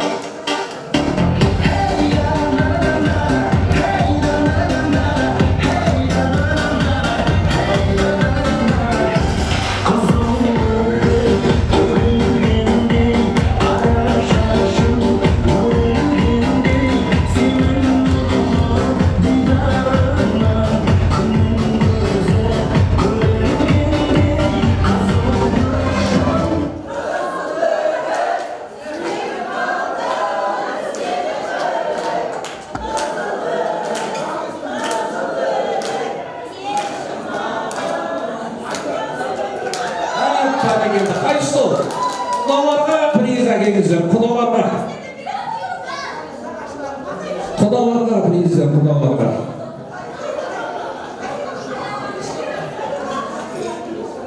Ал енді келіңіздер, оң жақтарға.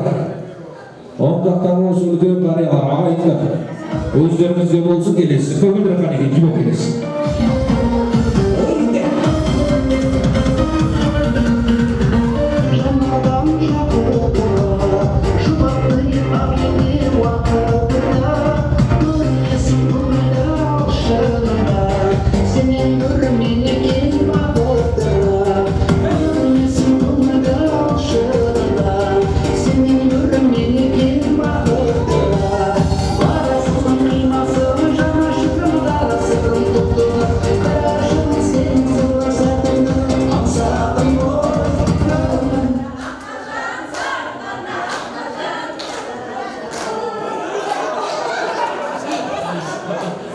Әкіміміздің әні болмаса да бейім оқты екен. Әкеңіздер приз бермен. Ағайындардың столына приздер. Бәрі келді. Ағайындардың столына приздер әкеңіздер, ағайындардың столына.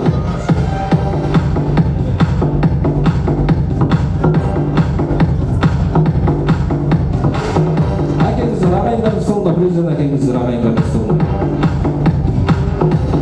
Бәрі келді. Жеңгеме ерекше приз беріңіздер. Үй үшін жеңгеме арнайы приз беріңіздер жеңгешеме. Жоғарыдағы жеңгешеме арнайы приз беріңіздер. Бәрі келді, тойдың тауықтай сый болсын. Енді біреуі болып қалып тұр ғой деймін өзімізден, иә? Сол жағын, мама қайда кетіп қалды? Анамыз қайда кетті? Ой, шаршап қалдыңыз ба? Әңгіме етіп кетті ғой деймін. Тойдан үйге барып шай ішесіздер, әңгімелесесіздер, аға таңға дейін әңгімелесесіздер. Ал енді нағашыларға басымдық көңіл. Кеттік жібермейміз.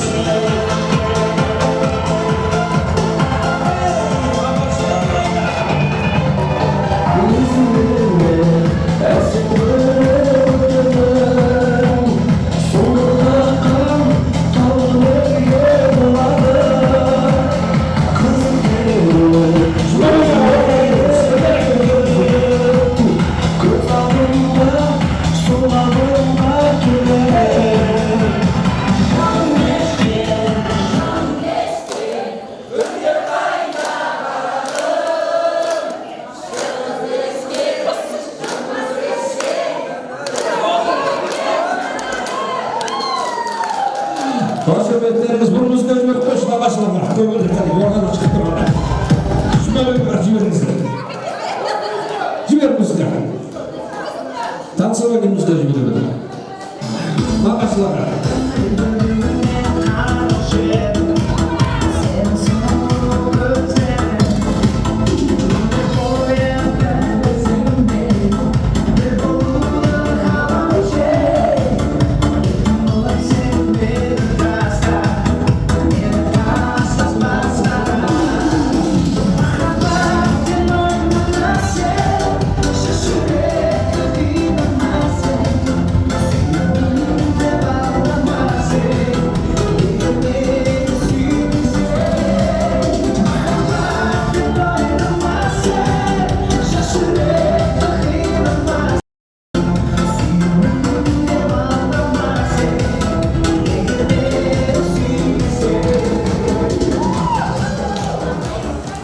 Ой, рахмет, алғысым шексіз нағашылар көп жасаңыздар.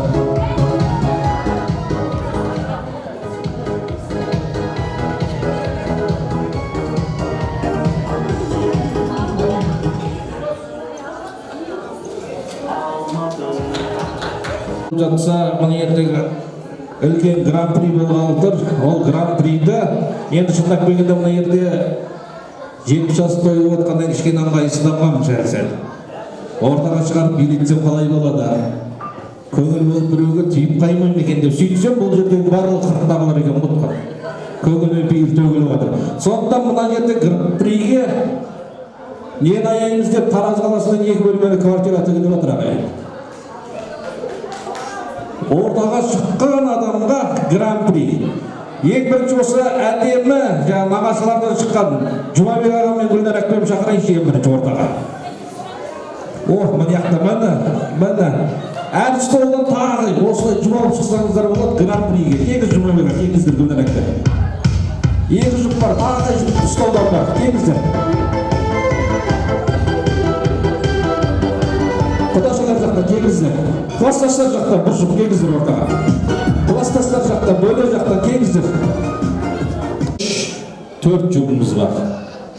Енді бұлай болады, қазір нерде музыка болады, ортаға шығып билейміз. Әділғазы мен емес, Әділғазы осы тойланақтар. Кімге көп айқай шу мен шапалақ болады, бас жүзінде сода болады. Келістік қой, тағы жұп. Ой, ағайын мен құдаңыз қосылысы берекелі берсін. Ал қай жақтан бастаймыз? Бері шеттен ба, арық шеттен ба? Құдалардан бастаймыз дейді. Ал папа намысты қолдан бермей енді. Al çocuk.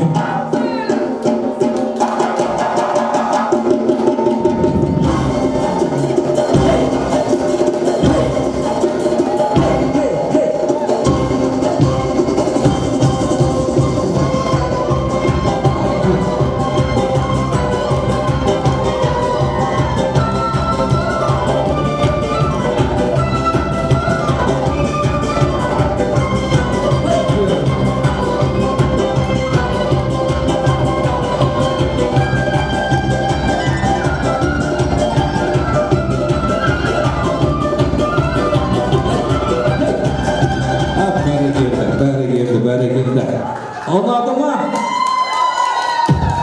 Asmanızlarında. Oho, yakta torpedo gidiyor. Tüzgünler artilleriya. Komni. Nağaçlar. Jüveriniz mi öyle? Tamam.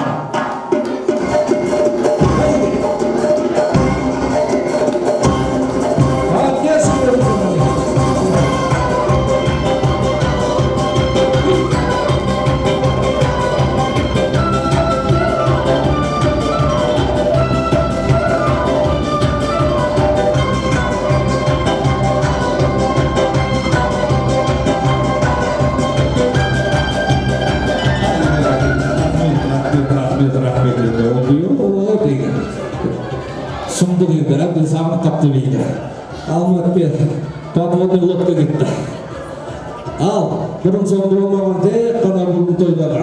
Ал, нақпилді мейін көріңіздер. Ал, дөгі, жібер ұстама.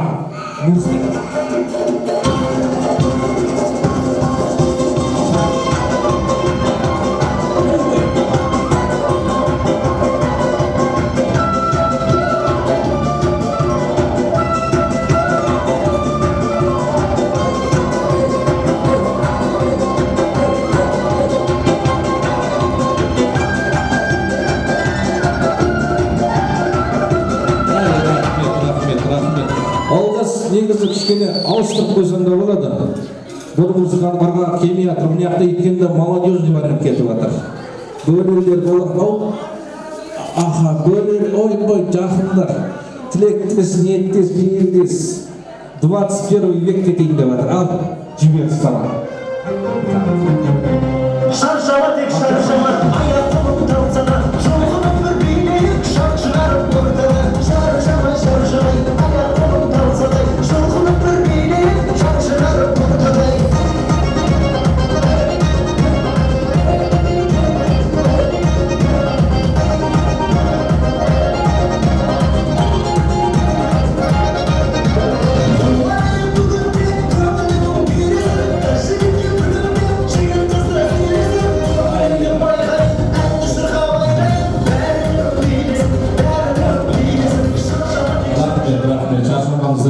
Шаршамаңыздар. Енді класстастым, оны яқты екеуден жабылайын деп ме деймін. Көкі, жада ғана ол немен бөлімде отырған әңгіме айтып жатыр екенсіз ғой? Қорқып жатырма. Ал класстастар, сыныптастар, жолдастар, көз жұмыңыздар жап-жап найзағайдай шығайын деп жатыр. Ал жібер. Уе! Болайма.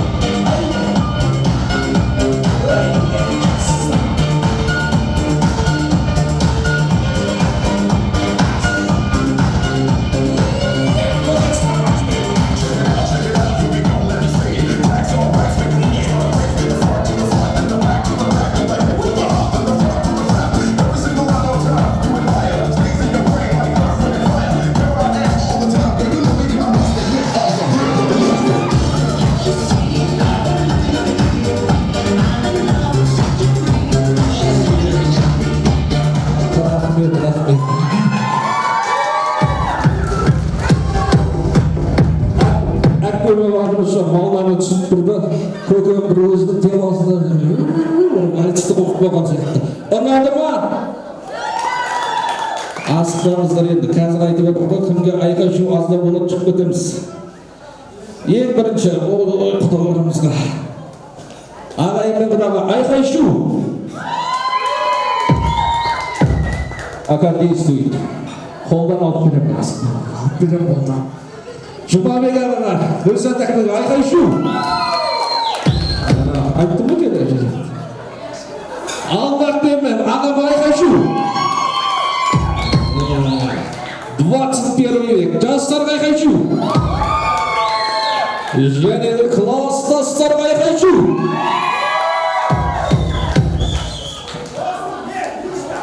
Лично жайдап тұрсын ма? Ал енді бейдейік, бұл жерден ең аз айқай шу боқпаған осы молодежь боқпалдар, айбетпеңіздер молодежьға, және құдаларымыз шақыртпаймыз ғой деймін. Құдалар сіздер шақыртпайды, ағайындарды келесі бейін машқара болайын деп құлауға шаршап қаласыздар. Дастархан басынан жайғаса беріңіздер, сіздер келіңіздер, беріңіздер. Жұмабек аға, ал ағасыз келіңіз Алматбек. Жоқ, тұрыңыздар. Келесіден уже басшының мергені болады. Кім болады? Бір-бірден тағы бір рет жібереміз. Жұмабек аға, сіздерден бастаймыз. Аха, музыканы жібер.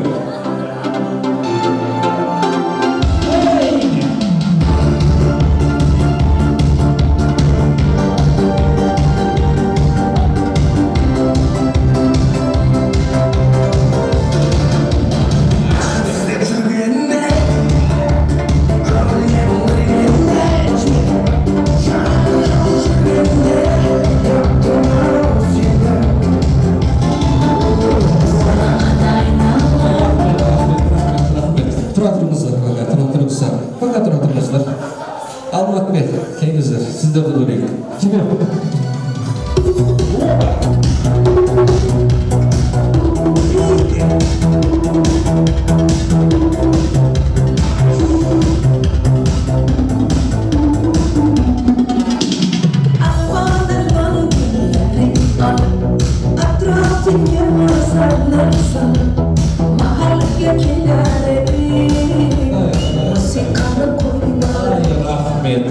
Рахмет.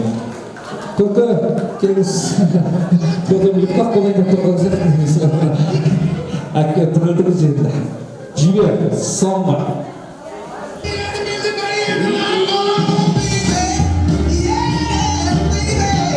Yeah.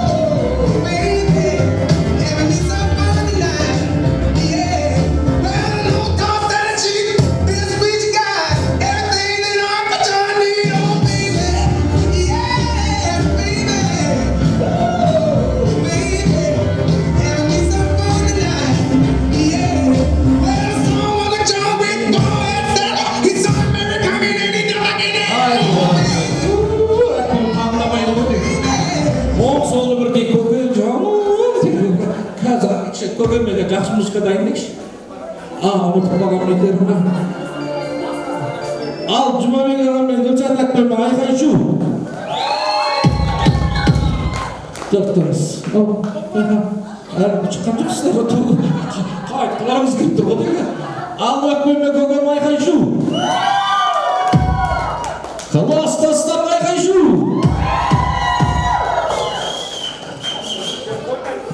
Жұмабек ағамен Гүлшат әпкеме бір-екі приз әкеліңіздер, үшінші орын болып қалды. Бір екі приз әкеліңіздер, Жұмабек ағамен Гүлшат әпкеме. Бір приздар. Үшінші орын көке. Ал бірінші орынды таластырамыз. Кеңіз Алматбек. Бірінші орын. Көкелерім андай не емес, кішкене қазақшаның күшсіз деп атыстыр ғой да? Қара жорға дейді даже, қара жорға. Жоқ, әкпелеріміз сізде емес, мияқтан сағыз. Сіздерге қандай еді? Досым бір ақтауда дейді. Ал, ең бірінші, Алматбектің жіберген.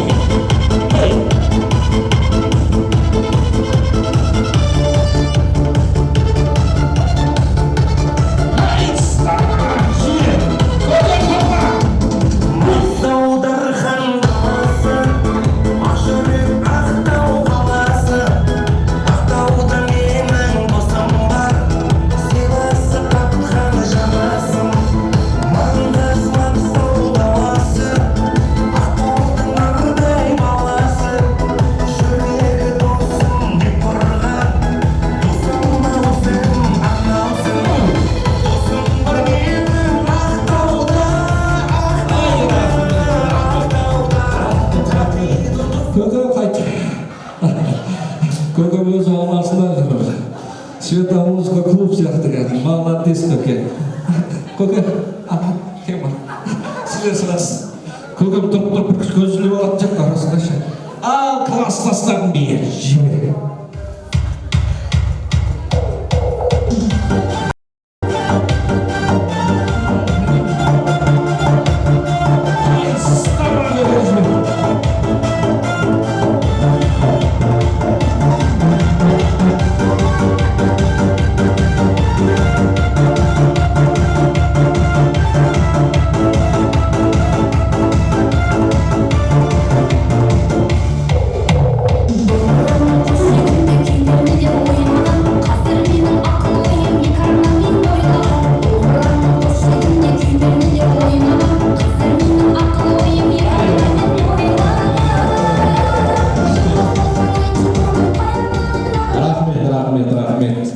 Әкпеме қарасам қызылым бұрын бар ғой, құдай әйтеге шатақ батағыңыз қарман ғой. Ал, сіздер жесіздер енді, мен жеспеймін.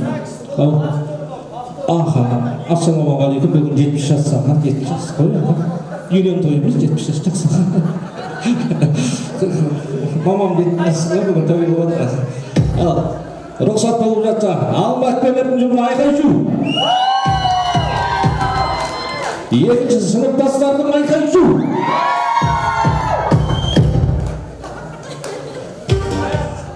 Қабыл оқпау. Орынды кімге берсеңіз де өзіңіз білесіз, бірақ мен әкпеме өзім спонсор білесіз. Молодец. Досым бұл міне, біз спонсорлармен жүреміз, тартымыз отырып.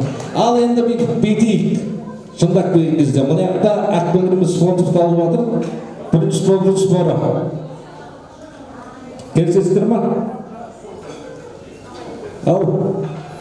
Алматыларыма айқай-шуларыңыз тағы бір көрсетіңіздер деп отыр. Бірінші ұмыт алмайын. Екінші класстастарға айқай-шу. Онда бір мен екінші орында қақпеңіздер, бірінші класстастар. Бірінші орында класстастарға қақпеңіздер, екінші орын Алматыларге берді.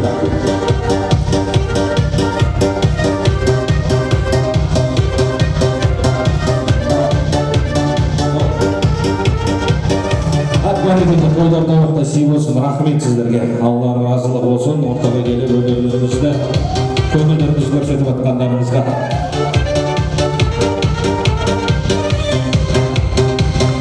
Ал рахмет ағайын, алғысымыз шексіз. Енді рұқсат болып жатса ағайындар, әдептен озбаған уақыт созбаған қалыппыз. Сондықтан осы жерде қадірлі қасиетті құда бала, құдашалар, және де достар кезегі келіп отыр. Елімнің есіртейін Ерлан Айнұр, Ерлан Ләззат, Алмат, Барша, Руслан, Алик, Мика, Ерлан, Гүлсім, Мұрат, Маржан, және де құдаларым, достарым, жекжаттарым, Бауырлан, Рада, Нұрбек, Үміт ортада болса. Келіңіздер, есімін елестіре жақындар.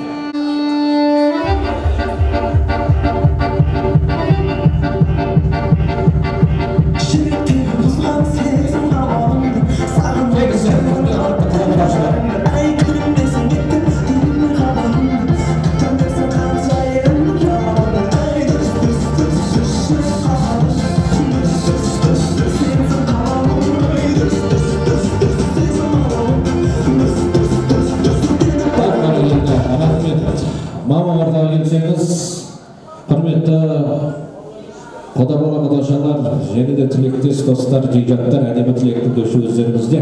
Келіңіздер, шеттерді көптетіп, тілегімізді төгіндіксек, ереке өзіңіз бастап бересіз сол. Ал құрметті құдағи, бүгінгі 70 жасыңыз құтты болсын. Енді Құдай қаласа, дәл осылай сіздің 80 жасыңызда, ары қарай 90, 100 жасыңызда осылай бас қосады. Сізді Құдай қаласа қартайтпаймыз. Тілейтін тек қана жақсылық, әр шаңырақта осындай той болсын, қуаныш болсын.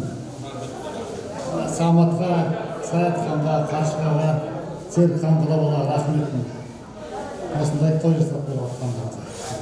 Рахмет құдеге қабыл болсын. Енді рұқсат болып жатса, шектетіп көптеп сөйлей береміз о деймін. Бәріміз құдалар, құдашалар, айны құдай. Құрметті құдағилар, мына құдағи бүгінгі жасап жатқан мерейтойыңыз құтты болсын. Деніңіз сау болсын, өмір жасыңыз ұзақ болсын. Мына құдағи екеулеріңіз, бала шағаларыңыз, немере шөберелеріңіз алдыңызда өстіп, жап-жас болып, ойнап, күліп, балқып, шалқып, аман-есен алдымызда жүре беріңіздер. Құдай қаласа 80 жас, 90 жас, 100 жас бар, бәрін бірге тойлап жүре берейік. Шаңырақтарыңыздан шаттық, той, мереке, мейрам кетпесін. Бала шағаларыңызға құдалар өте үлкен рахмет. Өте керемет той болып жатыр, керемет көңілді, жақсы отырысып отыр деп ойлаймын. Тек шаңырақтарыңыздың той кетпесін. Ал енді рұқсат болып жатса, айдай сұлу бар сәтті барау жасыңыз. Құрметті құда-құдағилар, жекжаттар, достар, көршілер, кластастар, біздің құдағиға жүрегі жақын жандар. Осындай той сіздерге де жұлысты болсын. Құдағи, тойларымыз құтты болсын. Құдағидің дені сау болсын. Бай бақуатты болыңыз құдағи. Шөберенің қолынан май жалауды нәсіп етсін Аллах тағалам. Немерелеріңіздің тойында болуды нәсіп етсін. Тек қана үйлеріңізде той болсын. Осы өсіріп отырған ұл қыздарыңыздың қызығын көріп, бақыт деген бір базар дейді. Осы базардың ішінде бақытты болып жүре беріңіз. Мына қабыл болсын, тілектеріңіз енді рұқсат болса, ағайындар, сонау Қарағандыдан арнайы ат терлетпеген қазақта қонақ кездесуге жүгіріп кешікпе, егер де кешіксең кесір болар кәсіпке дейді. Мәке, және де өзіміздің айдай сұлу Маржан құдашың, келіңіздер, тілектіңді сөздеріңіз. Ассалаумағалейкум, қадірмен қауым. Әке, осы 70 жасыңыз мерейтойыңыз құтты болсын, жастарыңыз ұзақ болсын. Немере сүйгеніңізден шөбере алғаныңызды сүйіп. 100 жасаңыз, 80-90 жасыңызға келек, Алла қаласа. Жаңыз енді Маржанның анасы болғанымен бір сөзіңіз жерге тастамай, әртерлерді соған қараңыз деп отырмыз енді. Жасыңыз ұзақ болсын. Бүгін шаңырақтарыңызда үлкен той болып жатыр екен. Туған күніңіз құтты болсын. Әрқашан отбасыңыздың ортасында күліп ойнап жүре беріңіз. 100 жасаңыз, 100-ден асыңыз. Осы өмірдегі барлық жақсылықты сізге тілеймін. Ең бірінші денсаулық дейді ғой, денсаулық болса бәрі де болады. Сізге денсаулық тілеймін. Сол осы әдемі қалпыңызда күліп ойнап, бала шағаңыздың ортасында жүре беріңіз.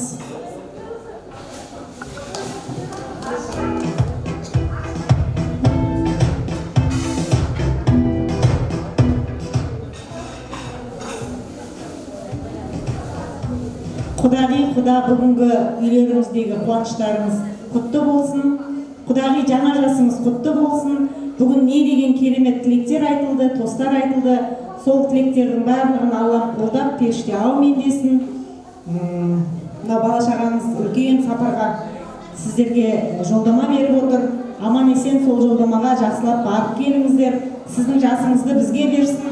Әр үйде осындай той бола берсін.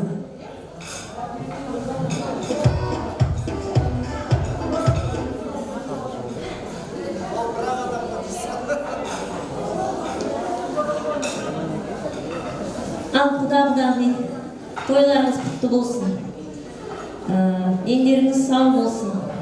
Аман есен арамызда өстіп жайнап, красавчик құда-құдағи болып жүре беріңіздер. Сіздерді жақсы көреміз, сыйлаймыз. Келген қонақтардың барлығына рахмет. Мінекей алыстан келіп жатыр екен.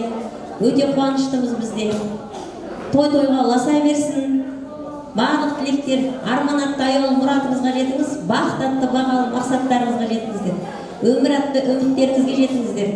Мынау тойға жиналған қауымның барлық қабыл болып, бүгінгі тойға ұласып, барлығының үйінде осындай той болсын. Бақытты болыңыз, 100 жасаңыз.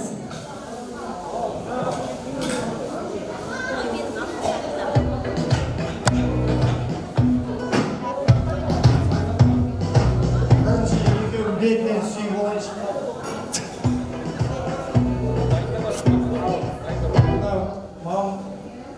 Бүгін туған күніңіз құтты болсын, астарыңыз аман болсын, отбасыларыңыз аман болсын, дендеріңіз сау болсын, шаңырақтарыңыз биік болсын, өстіп күліп ойнап жүре беріңіздер, дастархандарыңыз тек жақсылыққа жайылсын, сіз біздеріңіз арта берсін. Бағана екеуіңіздің суретіңізді көрдім, екеуіңізді красавица мен красавчик болсыздар ғой. Махаббаттарыңыз мәңгілік болсын, 100 жасаңыздар.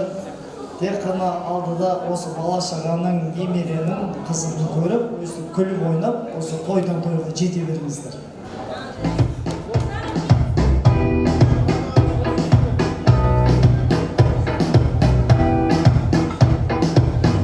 Ассалаумағалейкум, тойға жиналған қауым.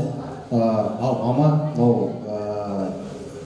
жасыңыз құтты болсын, денсаулығыңыз мықты болсын,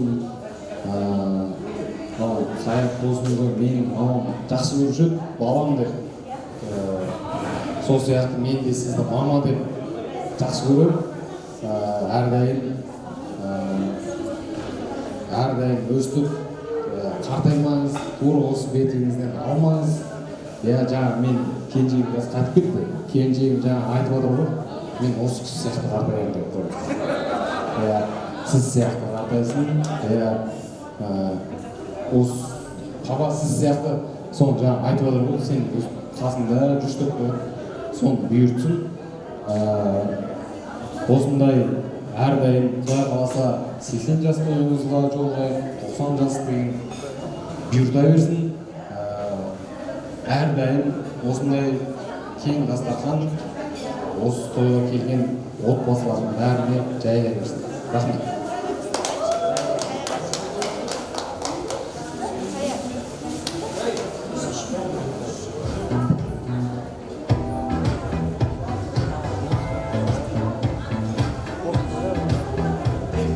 Ал рахмет қабыл болсын, келіңіздер, бір естелік суретке түсіп қойыңыздар.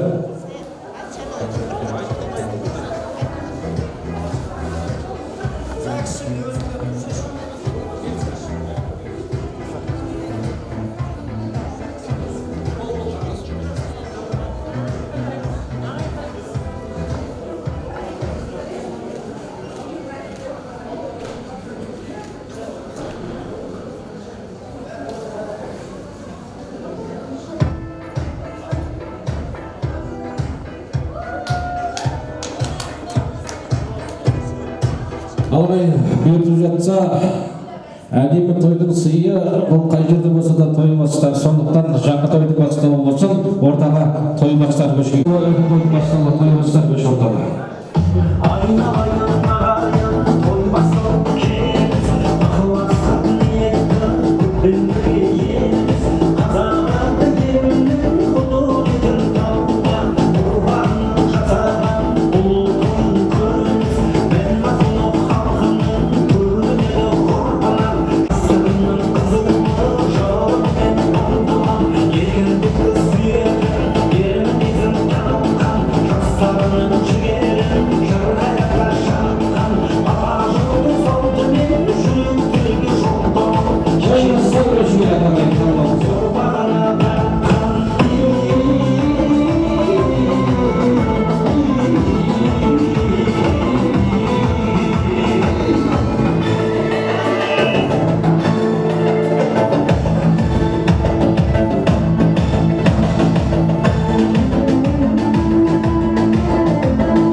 құрметті той қонақтары, ортамызға өзіміздің асыл анамызды шақырып,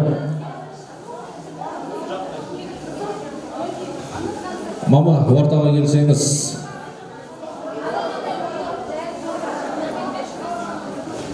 Анамызды ортаға шақырсақ, ана келіңіз ортаға. Бұйыртып жатса, ұзақайын сондықтан бұйыртып жатса, асыл анамыздың көпшілікке деген жүрек жақты сөзі.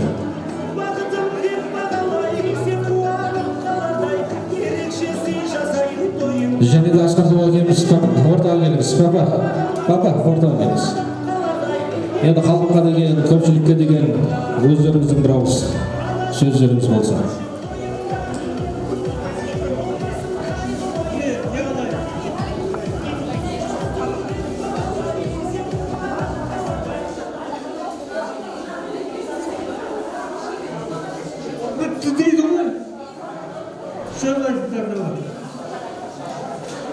Бұл тарихи күн деп айтуға болады.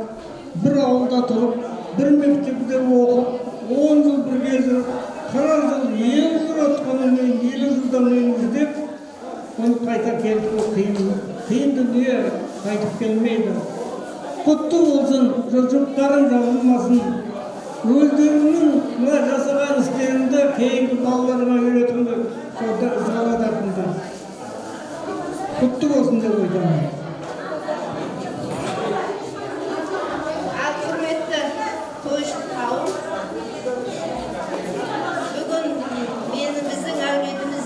Бір үлкен қуаныш болды.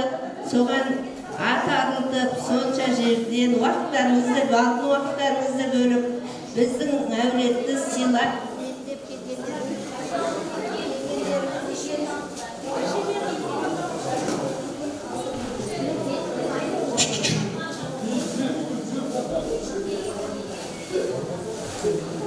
құрметтеп келгендеріңіз үшін алдарыңызда басым деймін. Осындай жақсы күндеріміз көп болсын. Мен сияқты Алланың берген перзенттерінің тек қана осындай жақсы игілікті істерін көруді бәрімізге нәсіп етсін. Аллаға мыңда бір тәуба деймін.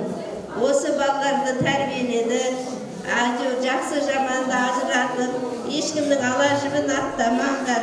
Өздеріңді өз ауыздарың, қолдарың ауыздарына жеткенше ешкімге ешқандай қиянат жасамаңдар. Елдің үлкеннің алдын кесіп өтпеңдер, үлкенге ілтипатты, кішіге ілтипатты, үлкенге бауырмал болыңдар деп әкесі екеуміз шамамыз келгенше тәрбиеледік. Білгенімізді үйреттік. Мойынқұм жерінде ешқандай туған туысымыз болмаса да, ағайын туыс болмаса да сол елге барып, 30 жасымызда сіңісіп, сол елдің бір белді азаматшасы болып қызмет атқардық. Сол жерде осы балаларымыз жарық дүниеге келді. Міне бүгін осы балалардың үйлендіріп, парызымыздың бәрін атқарғаннан кейін, соның барлығының бүгінгі күн бір қорытындысы деп санаймын. Еңбегімізді бағалап, өсірген тәрбиемізден, айтқан жақсы ұлағатты сөздерімізден, ізгі ниеттерімізден үлгі алған осындай Алла маған перзент бергеніне тәуба деймін. Осы перзенттерімнің арқасында қызым болмаса да, құдаларыма рахмет айтамын. Бір-бір өздерінің үкілерін үлпілдетіп, тәрбиелеп, менің шаңырағыма құсқып қондырған құдағиларымызға да рахметімді айтып басым деймін. Ал енді балапандарым, Құдай бере салған жарықтарым, балды тәтті балдарым, бүгінгі істеп атқан игі істеріңе мыңда бір алғыс жандарым. Мен бақытты анамын. Осындай балалардың алдында, осындай көпшіліктің алдында, үлкен кіші, жекжат жұраттың алдында, әкесі екеуміздің төбемізді көкке бір елі жеткізбей, өздерінің ақыл парасатымен осындай ақ дастарханын жайып, сіздерді қуанышымызға куә қылып, әкем міне мерейтойымды атап өтіп жатыр. Осы жасыма дейін үйде туған күн жасап көрген адам емеспін. Біз тек қана ер азаматымызды бағалайтын адам едік. Бұл кісіні бағаласа, менің бағаланғаным деп ойлайтынмын. Енді бүгін менің ұлдарым, келіндерім өзімді бағалап, құрметтеп, қуанышымды сіздермен бірге алдарыңызда көрсетіп жатыр. Осындай ұл берген Аллаға мыңда бір тәуба, біздікі емес Алланікі. Осында отырған әрқайсыңызға да осындай ұл қыз Алла нәсіп етсін. Тек қана рахатын көріңіздер. Қуанышты күндеріміз көп болсын, еліміз аман, жұртымыз тыныш болсын. Класстастарыма мыңда бір рахмет. Сонау Астанадан келіп жатыр бақтан құрбым. Рахмет жаным.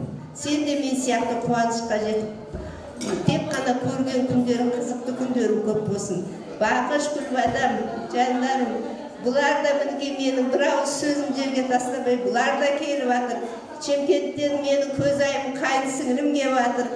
Алматыдан мінекей Сырғалым деген қайынсіңілім әлі класстасым келіп жатыр. Күйеу балам әкеңе сізге де рахмет. Біздің қызды ертіп келіп, әйтеуір қалмай келіп жүресіздер.